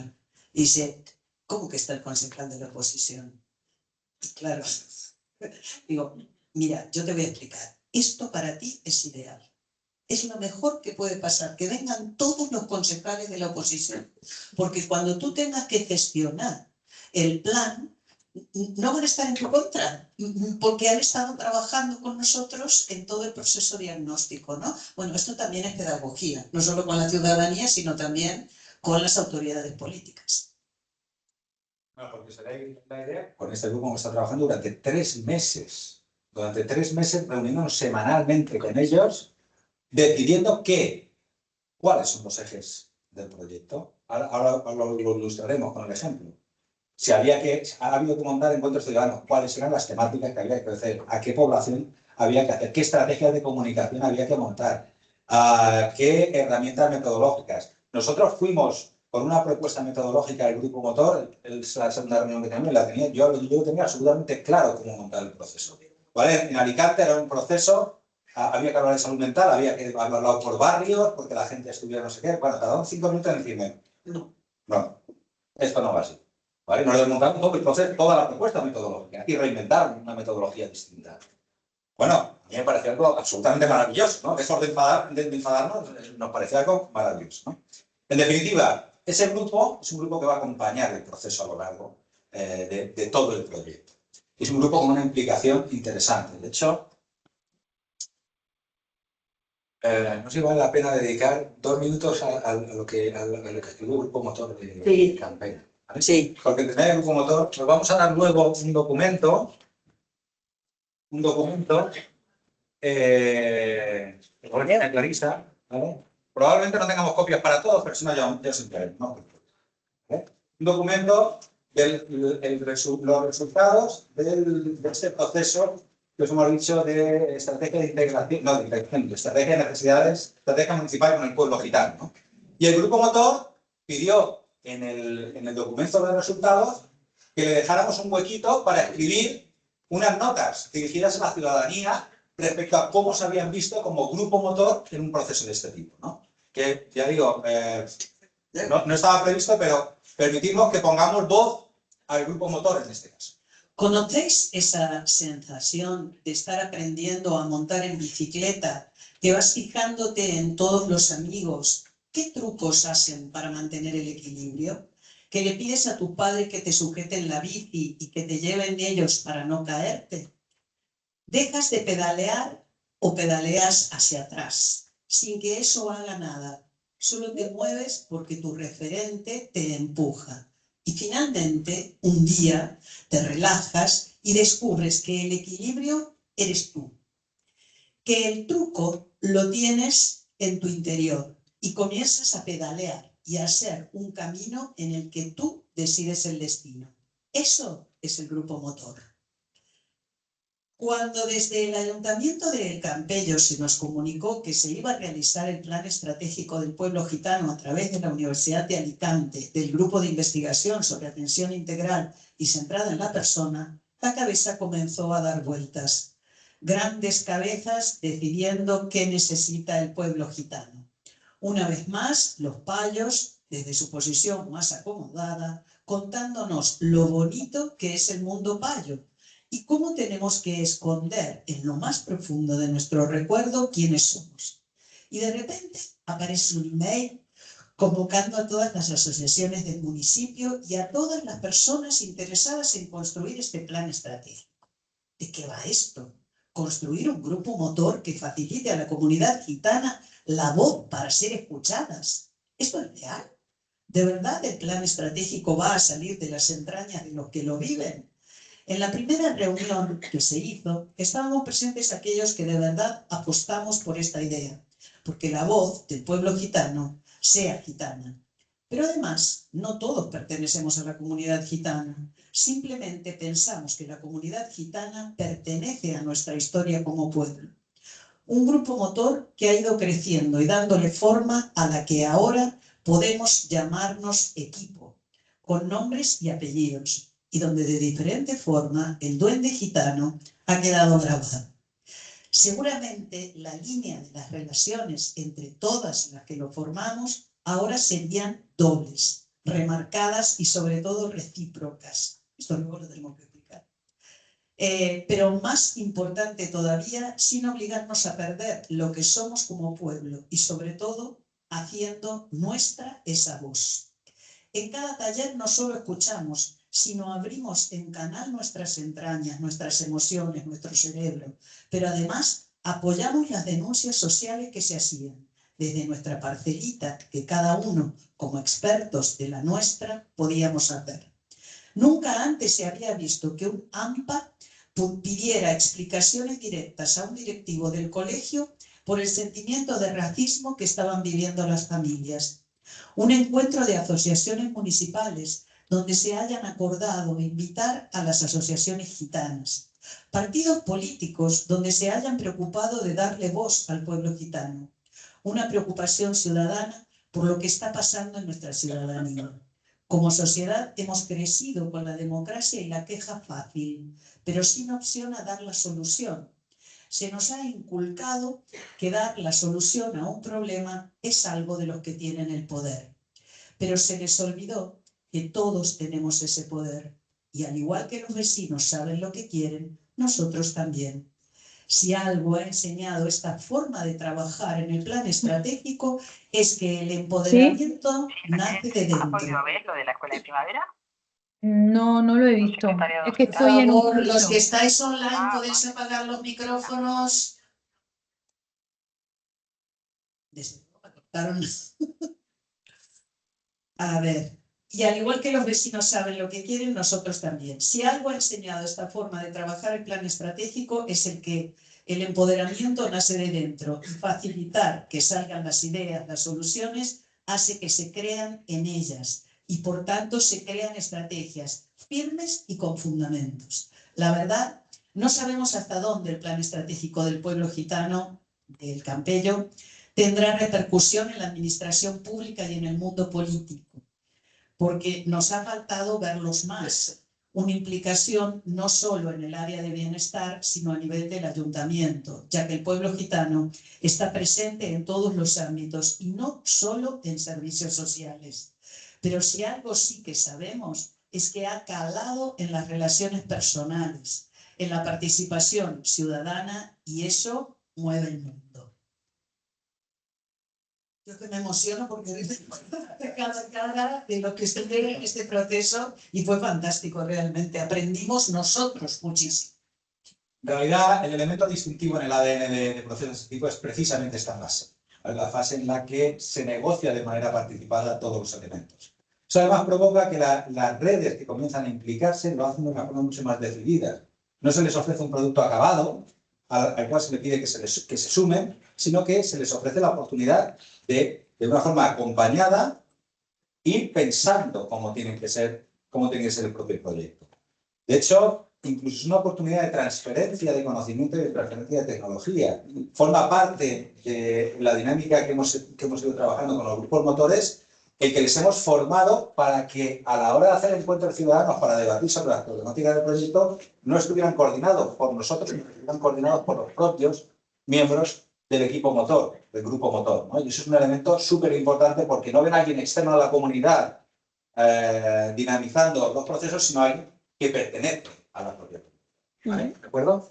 El resto se parece un poquito a las cosas que se están haciendo, salvo que quizás, y es un fallo mío, de nuestro redactarlo, cabría incluso hablar de que la fase de diagnóstico no es una fase tanto de diagnóstico como de autodiagnóstico.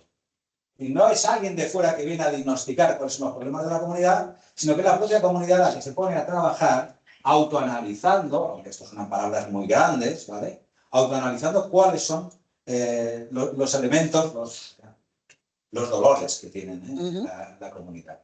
Y en ese sentido, el diagnóstico aquí sí que tiene un elemento muy claro, es un diagnóstico de carácter estratégico.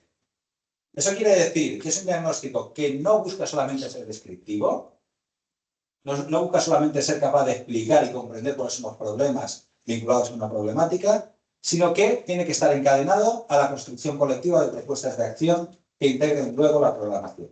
Es decir, la gente no participa solamente definiendo cuáles son sus demandas y sus necesidades, sino que luego necesariamente se tiene que poner a trabajar realizando propuestas. De hecho, en el documento que tenéis, ¿vale? En esa síntesis de devolución, veréis que en los gráficos aparecen por un lado problemas, no sé qué, y otras propuestas de acción, ¿no? Pues todos son construidos en el marco de esos talleres de autodiagnóstico. Mañana veremos herramientas metodológicas que permiten trabajar de una forma más o menos, por lo menos nos han funcionado haciendo este tipo de cosas.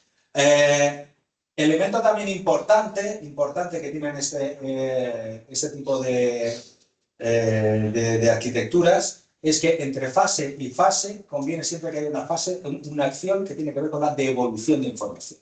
La devolución de información significa que, en este caso, los equipos de profesionales lo que tienen que hacer es sistematizar, organizar toda la información que se va generando en cada fase y se devuelve primero al grupo motor y luego a los participantes. ¿De acuerdo? El grupo motor valida la sistematización de información que ha habido y luego se devuelve a los participantes. La fase que tiene que ver con programación, ¿vale? Aquí normalmente en esta fase Si vamos a hacer un diagnóstico estratégico, por ejemplo, un diagnóstico participativo, acabaría en esta fase. Si hacemos un proyecto completo, ocuparía las dos fases siguientes, la que tiene que ver con, no solamente con programación, sino con implementación y evaluación. En la fase de programación, el elemento característico que tienen este tipo de procedimientos es que para cada propuesta de acción, colectivamente se elabora una matriz de programación, una matriz que identifica qué actores tienen que estar implicados, con qué ritmo se va a llevar a cabo cada una de las acciones, cuál va a ser la responsabilidad de cada uno de los actores implicados, entendiendo que los actores no son solamente el ayuntamiento el que tiene que desarrollar las cosas, sino que cada uno de los actores que participan en el proceso va a tener una responsabilidad en la fase de implementación y así se llama. Luego la fase de implementación poco tengo que contaros. Más que nada, que lo característico aquí es que se habilita la monitorización de la implementación a los propios participantes, es decir, pueden fiscalizar cuál es el proceso de implementación de los acuerdos, y en ese sentido hay experiencias muy bonitas, ¿vale? Llego a participar en alguna experiencia donde los acuerdos que se sacan de un proyecto, a gente del grupo motor se le otorga un carnet que le permite entrar a las oficinas del ayuntamiento a preguntar cómo va esto.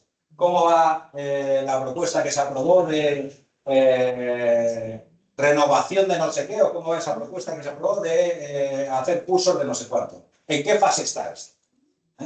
Tienes capacidad, los participantes aquí tienen capacidad para fiscalizar y monitorizar los acuerdos que se están haciendo. Y finalmente, la fase de evaluación, quizás lo característico aquí es que, y mañana lo veremos, espero que lleguemos y lo alcancemos, ¿no? Que, primero, la evaluación de los resultados obviamente tiene que estar, pero gana mucho peso la evaluación del proceso.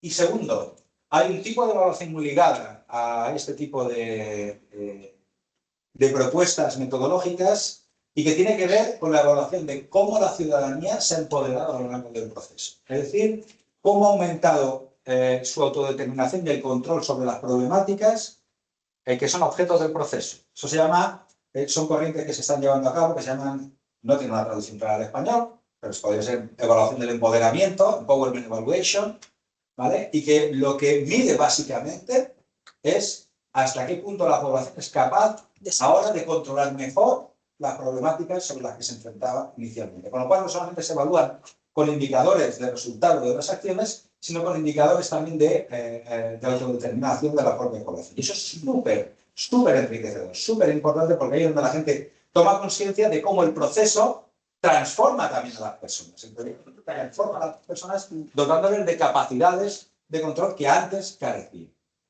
Fran, y eso además reduce el nivel de frustración, porque si la gente solamente depende de que el ayuntamiento, por ejemplo, cumpla con el objetivo, si el ayuntamiento no cumple, se frustra, pero si ellos pueden encontrar una forma de seguir ofreciendo alternativas, eso ya cambia, ¿no? Es otro nivel de posicionamiento. Y un último elemento añadido a la descripción de la fase, no podemos detenernos en cada una con esto, ¿vale? Pero ahora las ilustramos con ejemplos prácticos. Y es, la idea de que la evaluación no solamente trabaja hacia el pasado, sino que trabaja hacia el futuro.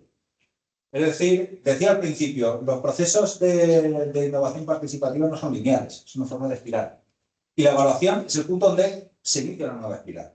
La evaluación sirve también en este tipo de procesos para evaluar qué aspectos han quedado sin cubrir, qué necesidades o demandas han quedado insatisfechas, qué elementos se han abierto nuevos a lo largo del proceso, y eso supone el inicio de una nueva fase donde de nuevo volvemos a la negociación, ¿vale? Pues negociemos cómo afrontar estas nuevas necesidades. Volvamos a iniciar el proceso, ¿vale? Un nuevo ciclo que además cuesta menos de construir porque ya parte del anterior, con la implicación de los actores, incorporando nuevos actores y todo ese tipo de cosas. Es decir, se instaura más como una cultura de la planificación de la intervención social, más que como un proyecto puntual que tiene un inicio y un final, ¿vale? En términos idóneos, en términos de excelencia, funcionaría así, como una cultura y no como un proyecto con un inicio y un final, ¿vale? Además, la evaluación es absolutamente necesaria en cada taller. de los que hacemos. Nosotros evaluábamos cada taller cuando terminábamos porque eso nos permitía entender cómo sería la implementación del siguiente, ¿sí? No, de hecho, llegamos a la conclusión de que los 6 talleres utilizamos técnicas diferentes, ¿no?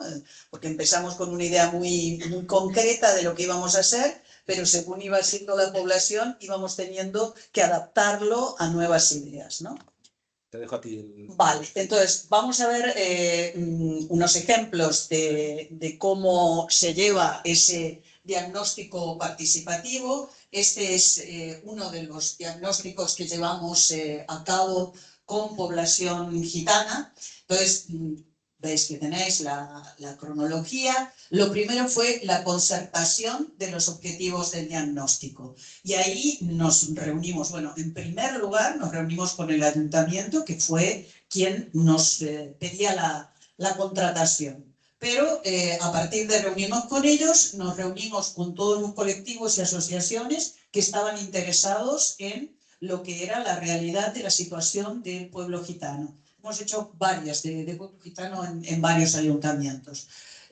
Cuando nos reunimos con ellos, ¿qué resultados tenemos? Pues determinar colectivamente los objetivos y las áreas clave de interés para el diagnóstico. ¿Cuáles son los problemas? ¿Dónde están los problemas?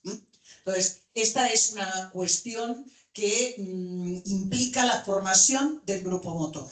Y la formación del grupo motor es también un elemento clave para todo lo que va a ser el desarrollo del diagnóstico, porque lo que os hemos dicho, son ellos quienes van a llevar a cabo, quienes van a liderar ese proceso de diagnóstico. Ahí... Perdona, por ejemplo, uno de los ejes que se debatió con el grupo motor es decir, bueno, vamos a hacer un diagnóstico estratégico. ¿Cuáles son esas esferas clave? ¿Cuáles son los elementos clave que tienen los ejes que tienen que guiar el diagnóstico? Y de hecho los tenéis. Decidieron que esos elementos claves tenían que ser 4. ¿De acuerdo? Sí, Vivienda, educación, empleo y salud. Esos 4 ejes tienen que estar. ¿Quién decide esos 4 ejes? Podríamos hacer una propuesta nosotros, pero no. Se trabaja con el grupo motor y son los que, en ese sentido, el grupo motor decide que en el traje a medida que supone el autodiagnóstico participativo en ese contexto, esos 4 ejes son básicos para trabajar una estrategia. Claro, fijaros, ese fue en Elda. Y en el Ayuntamiento del Campello surgió, además de esos, pidieron los resultados también en participación. No solo interesaba vivienda, salud, educación, empleo, sino que a ellos les interesaba participación, porque planteaban cosas como que, por ejemplo, en la fiesta del Campello, que a los gitanos no se los dejaba participar igual que participaban los payos, ¿no? Entonces, bueno, ¿por qué no integrarlos en la participación? O sea, estaban hablando también de algo que a mí me parece fundamental, y es que a veces cuando hablamos de las necesidades nos hemos quedado anclados en la pirámide de Maslow. Y resulta que además de la pirámide de Maslow, que con todo mi cariño a Abraham Maslow, que fue todo un avance, ¿no?, como psicólogo humanista, pero que tiene mucho que ver con la jerarquía de las clases sociales. Entonces, si en lugar de eso aplicamos la matriz de necesidades de Manfred-Max-Need, nos encontramos con que, bueno, la cosa cambia y que el ocio, por ejemplo, también es una necesidad a tener en cuenta. No solamente la educación, el trabajo, el empleo, el ocio también, ¿sí? ¿Qué más hicimos? Elegir las personas que van a actuar como facilitadoras, ¿no? Entonces, en esa etapa, lo que hay que contar es con quién del grupo motor se propone. Y nosotros, bueno, por ejemplo, también en esto somos como muy flexibles y hemos incorporado la idea de, ¿cómo eran? Los curioseadores y los otros no me acuerdo.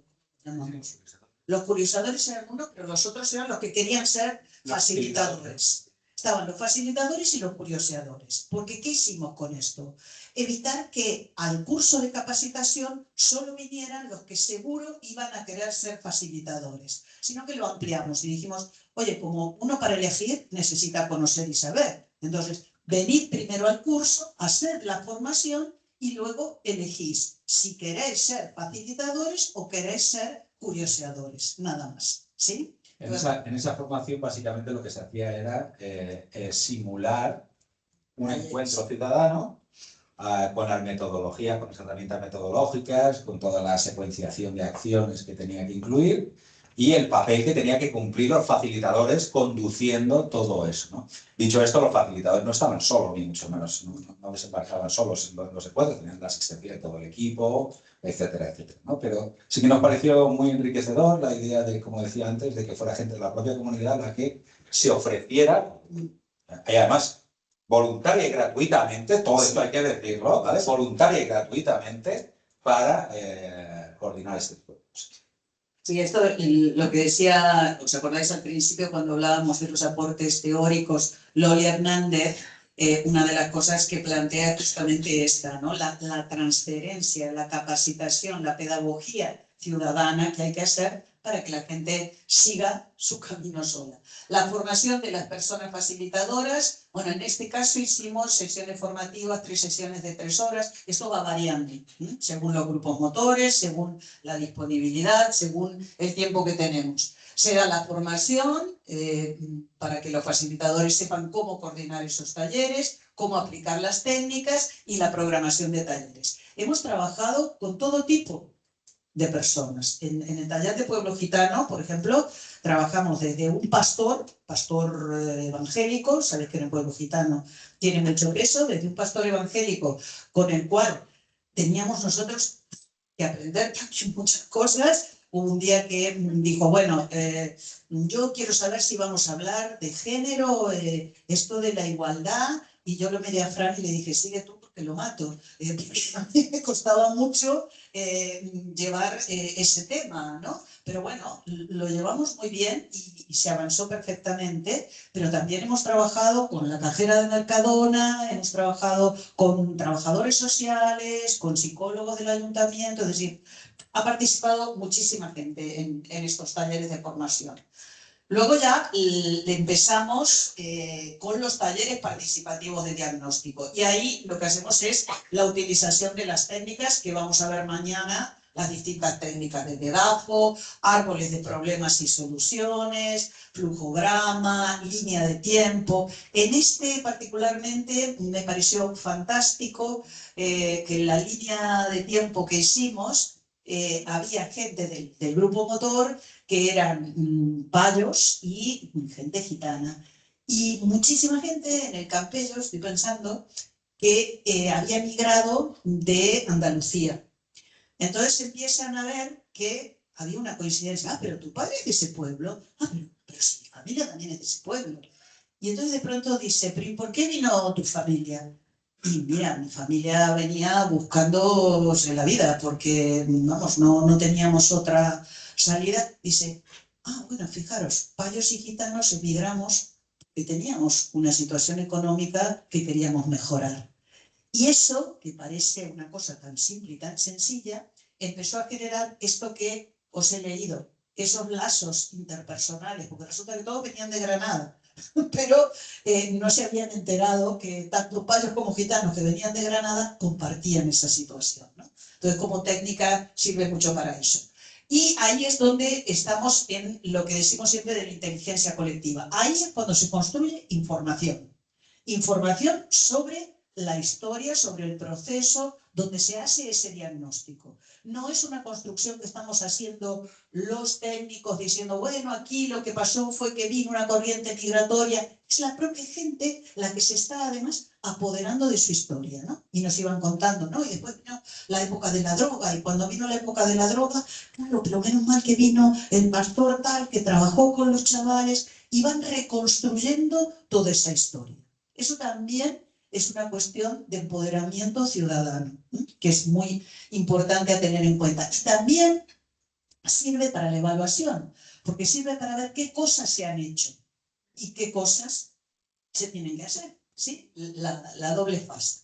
El diagnóstico de situación ya es la elaboración del documento de diagnóstico situacional con toda esa información. Nosotros siempre decimos, los diagnósticos que presentamos no es que sean un tocho lleno de tartas y datos estadísticos, ¿no? Son el resultado de lo que la propia gente ha ido trabajando. Entonces, bueno, en esos diagnósticos además incluimos mucho las fotografías de los talleres para que se vea también cómo ha trabajado la gente.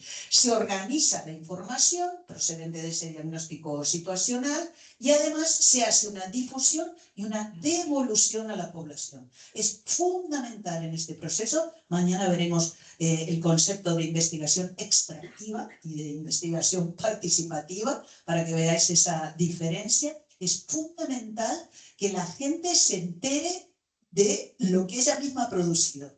Primero, porque eso genera mucha satisfacción, porque ven que ellos han producido un documento. O sea, cuando ellos nos piden escribir aquí, en esto que esto se le reparte a toda la gente, para que todo el pueblo tenga los resultados, ¿sí? Haya participado o no, que sepa qué es lo que se dijo, cuál fue el diagnóstico, cuáles son las propuestas.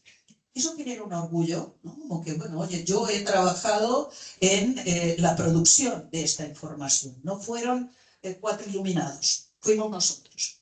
Y también trabajamos todo lo que es, bueno, la priorización participativa de las líneas de acción, que lo de la priorización, bueno, fue muy divertido. En este caso hicimos talleres de priorización en un templo evangélico, después de haber asistido a una sesión del templo evangélico, porque nos hicieron, digamos, el chantaje emocional que decía yo. Digo, madre mía, pues si me ve mi madre, no sé lo que diría, pero en fin. De nuevo fue el grupo motor el que dijimos, ¿dónde hacemos los talleres de priorización? A ver, en el culto y en el parque de no sé dónde y en los bajos del edificio de no sé dónde, pues nada, pues ahí íbamos pues con el mercadillo montado, con todos los estos, con los comets, con el no sé qué, para que la gente fuera haciendo este tipo de cosas. Bien, entonces esa priorización de líneas de acción y propuestas de actuación termina siendo ya el diagnóstico definitivo, que es la redacción del informe, que ese es el informe que redactamos, imprimimos, encuadernamos, muy bonito, y que se hizo la sesión con toda la corporación, en el caso del Campello. Sí, aquí el otro elemento quizás que yo creo que vale la pena destacar, y aunque es simbólico, yo creo que es importante, es la idea de que este tipo de cosas, como digo, la información desde la construye. Entonces, la entrega del diagnóstico no la hace la universidad al ayuntamiento, sino que se convoca un evento y es el grupo motor, en este caso, el que lo entrega al ayuntamiento. Entonces, es súper importante porque, aunque es un acto meramente simbólico, lo que hace es ratificar la idea de que, primero, es la información de la gente y, en segundo lugar, lo que se busca es el compromiso político con la gente y no con los profesionales que han estado coordinando el proceso. ¿Vale? Pero a mí otra cosa que me gustaría recordar en este caso fue que en otro ayuntamiento donde también hicimos diagnóstico con pueblo gitano, el primero de los talleres fue el de vivienda. Bueno, llegamos nosotros al taller y había 70 personas. Nos quedamos alucinando, ¿no? 70 personas, bien, hacemos todo el taller, todo. Cuando termina el taller, yo le decía a Fran, 70 personas, esto a mí me llama mucho la atención. Entonces, de pronto, se le empieza a acercar la gente a Fran, diciéndole, usted es el abogado, ¿no? Era el taller de vivienda. Usted es el abogado, ¿no? Porque es que aquí traigo yo por un desahucio y yo vengo y a mí se me acercaban, señorita, porque claro, nosotras somos asistentes sociales. Entonces se me acercaba y me decía, señorita, aquí tiene el DNI para que me anote. No, ¿para que te anote para qué? No, para que me pase lista. Le digo, nosotros no pasamos lista. No, pero es que a mí la otra señorita del ayuntamiento me dijo que si no venía me quitaban la prestación. Bueno, entonces ahí nosotros nos brotamos un poquito y tuvimos una reunión nuevamente con el ayuntamiento. ¿Para qué? Para explicarle que en los procesos participativos es fundamental el factor de la voluntariedad. Porque si tú, de alguna manera, extorsionas, ¿no? Podemos decirlo así, aunque nos estén grabando, extorsionas a la gente con que participe, eso es absolutamente contraproducente, ¿sí? En este caso, vamos, con total buena voluntad, el equipo de servicios sociales nos dijo: es que vosotros no conocéis esta población. Y si no hacemos eso, no hubiera venido nadie. Entonces nosotros dijimos: que no venga nadie. Que no venga nadie, no importa. Es preferible que vengan 4, que estén convencidos y que empecemos a trabajar con ellos, a que vengan 70 por el miedo a que se les quite una prestación, ¿no? Pero esto... Si lo hacemos bien, ya vendrán. Claro. ¿Por qué os lo comento? Por lo mismo, por lo que decíamos antes, que los tiempos de la administración son distintos a los tiempos de la participación. Y porque también tenemos que hacer una reflexión de cómo llevamos a cabo la intervención social. Desde dónde y para qué. Y si realmente nos creemos esas dinámicas de cambio social. Porque si nosotros no confiamos en la población, es absolutamente imposible que se dé un proceso de cambio, ¿sí? Carl Rogers, el padre de la atención centrada en la persona, decía: si yo no cambio, nada cambia, ¿sí? Y no puedo pretender que alguien cambie si yo mismo no cambio en ese proceso de relación de ayuda, ¿no? Entonces, a mí me parece particularmente, bueno, a nosotros nos parece particularmente importante que esto se entienda, ¿no? La confianza en la gente. La participación requiere confiar en la gente. Porque no es que nosotros nos hacemos los buenos y decimos: sí, la gente va a poder hacerlo sola. No, no lo creemos. Yo le contaba antes a Enrique que una vez una concejala nos había dicho: ¿pero es necesario que venga tanta gente? Como que la participación se podía hacer con poquita gente, ¿no? Que era mejor. Pero bueno. A ver, es que yo creo que a todo lo que estáis apuntando está también ese tema de cómo nos entendemos, cómo estamos cualificados y todos los que participamos en los procesos, ¿no? Entonces, porque, o sea, ¿qué estamos entendiendo por participación? Si damos por sentado que llegamos o estamos en un territorio con un tema y que la participación pues requiere una característica y entro como agente experto, ¿no? Porque al final cada uno hasta llegar a este proceso o a esta formación que estamos poniendo en marcha, yo creo que partimos de unos conceptos y la cultura participativa y cultura de trabajo comunitario ha sido diverso. Entonces, por ejemplo, ahí había un elemento: ¿actúo como experto o actúo como facilitador? Eso ya lo marca, para mí, marca todas las demás. Ese es el minuto número 1 del partido que vamos a jugar, ¿no? Pero claro, yo sigo, lo he comentado, hice una intervención también en ese sentido. Creo que es un momento de que reflexionemos cómo estamos entendiendo ese concepto, porque ahí comprenderemos quién está, quién no está, cómo facilito para que estén los que no estén, cómo me adapto a un horario o sea, cómo me adapto, cómo nos adaptamos, pero quiero decir, cómo impulso o facilito que tendré que pelear, voy a poner una tontería, pero tendré que pelear a una hora extraordinaria, pero realmente me tengo que reunir los domingos o los sábados por la tarde en un local para reunirme con los colectivos de inmigrantes. O sea, antes os comenté yo la experiencia con Claudia, Sí. Y nos reuníamos los sábados y los domingos en o sea, porque era sábado por la tarde y domingo por la mañana, era la posibilidad cuando la hacíamos. Que sí, todo esto es lo que creo que como profesionales tenemos la responsabilidad de revisarnos hacia dónde estamos encaminando nuestras iniciativas participativas, que es lo más que a todo el minuto, o experto o facilitador. Pero además, yo os diría... Pues venga. No, déjame... No, yo además incorporaría una cosa. Hay un elemento que es clave y es el de la ética. Yo siempre hablo de la ética en la intervención social. Es muy claro que todo lo que tiene que ver, por ejemplo, con servicios sociales tiene 2 funciones, que esto está más que definido. Por un lado, la relación de ayuda, pero por otro lado, el control social. En la medida en que incrementamos el control, baja la relación de ayuda. Y la relación de ayuda es horizontal, no es ayuda, es relación de ayuda, es otra cosa. Entonces, yo abogo por espacios de reflexión ética en los equipos. Es cierto que estamos hasta aquí, pero bueno, quizás hay un momento en que tenemos que plantearnos cambiar de modelo, ¿no? Y ver que existe otra forma. Indudablemente la gente reclama una serie de cosas. Mis alumnos hablan de, ¿cómo me dicen? Los clientes crónicos. Cuando dicen, es que los clientes crónicos, digo, no, lo crónico no son las personas. Lo crónico son las formas de responder a lo que las personas demandan. Entonces, esto exige un replanteamiento. Perdóname, me salió la trabajadora social, no puedo con mi alma. Bien, a ver, entonces, la primera fase, ¿sí?, es la fase de la elaboración participativa del proyecto. Por eso, perdón, disculpa. Esto es lo que estamos explicando, son dos proyectos recientes que tienen que ver con el diagnóstico, con lo cual, de esos 5 pasos que veíamos, se queda en el paso 3. No tienen la parte de implementación, no tienen la parte de evaluación.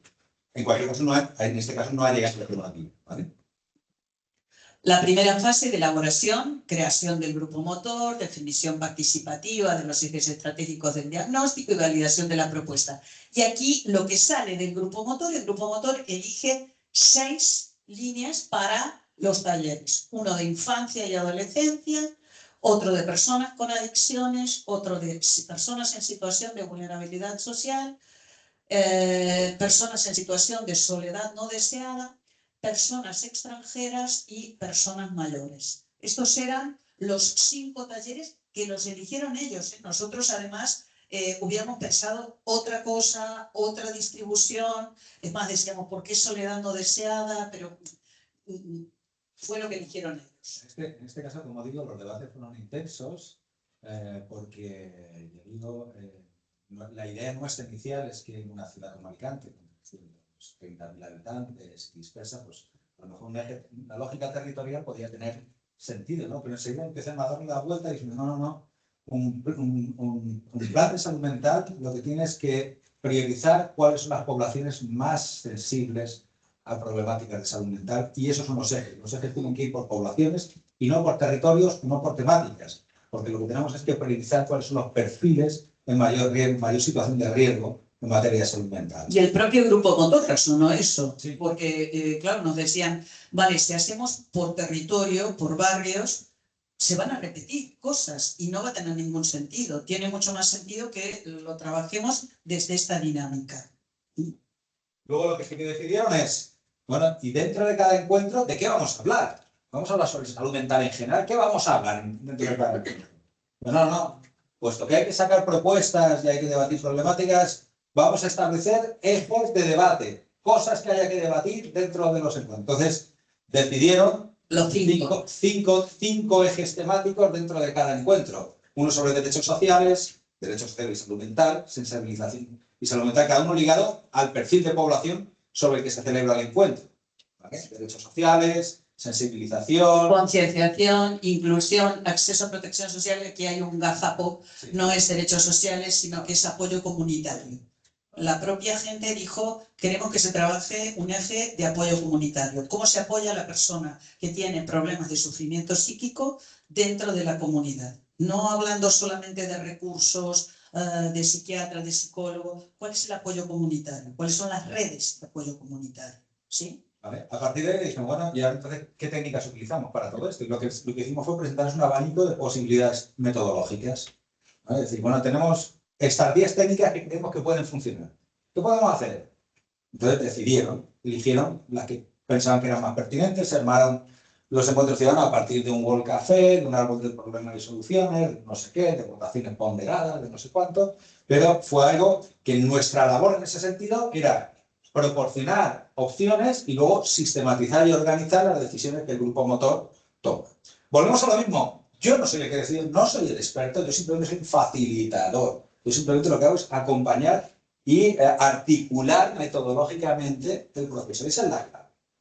Hicimos un ensayo con un tema que no había salido en ninguno de estos, que era el de salud mental y mujer, porque había surgido como problema principal el hecho de que las mujeres cuidaban mucho y eran las que más sufrían psíquicamente y con más problemas de salud mental se encontraban en la realidad cotidiana. Esta fue, digamos, la conclusión a la que llegan. Entonces se aplicó un taller sobre mujeres. Luego se han aplicado factores de corrección. Sí.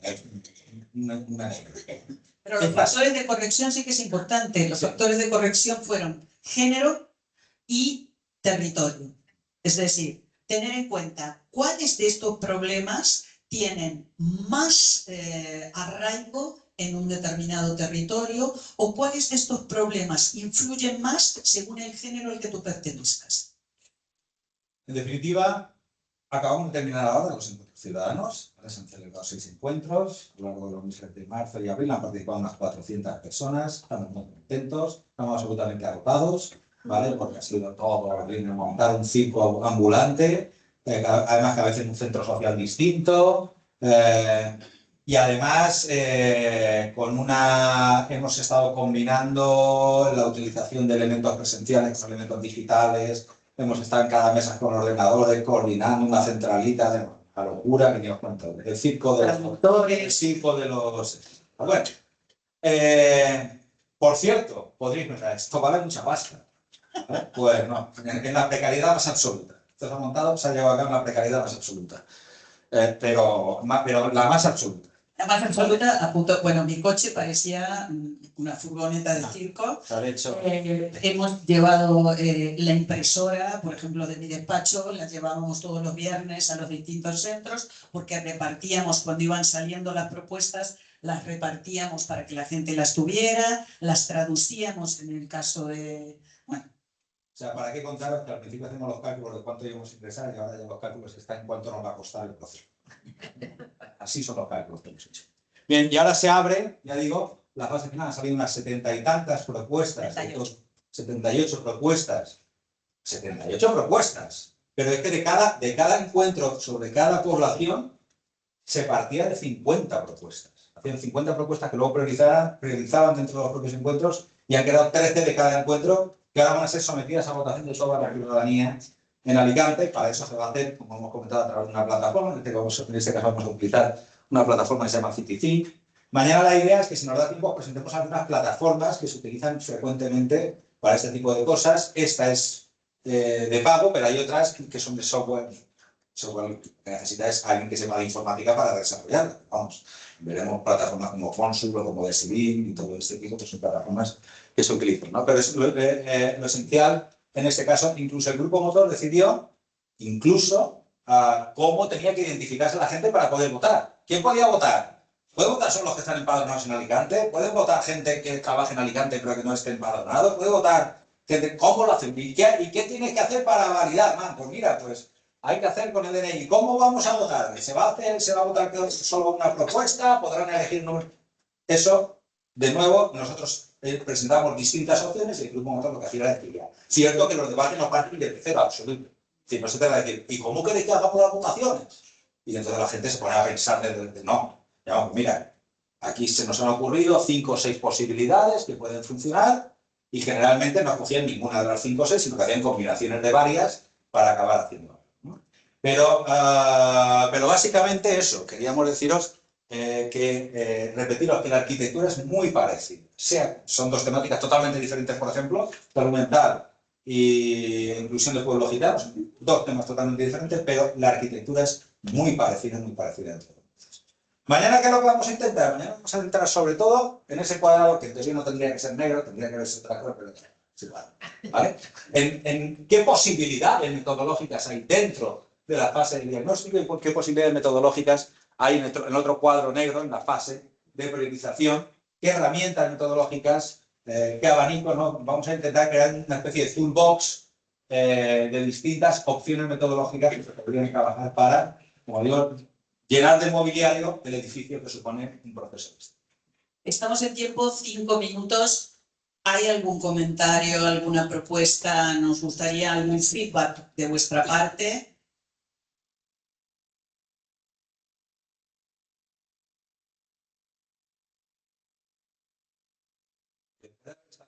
Horas, decir, ahora toca a vosotros.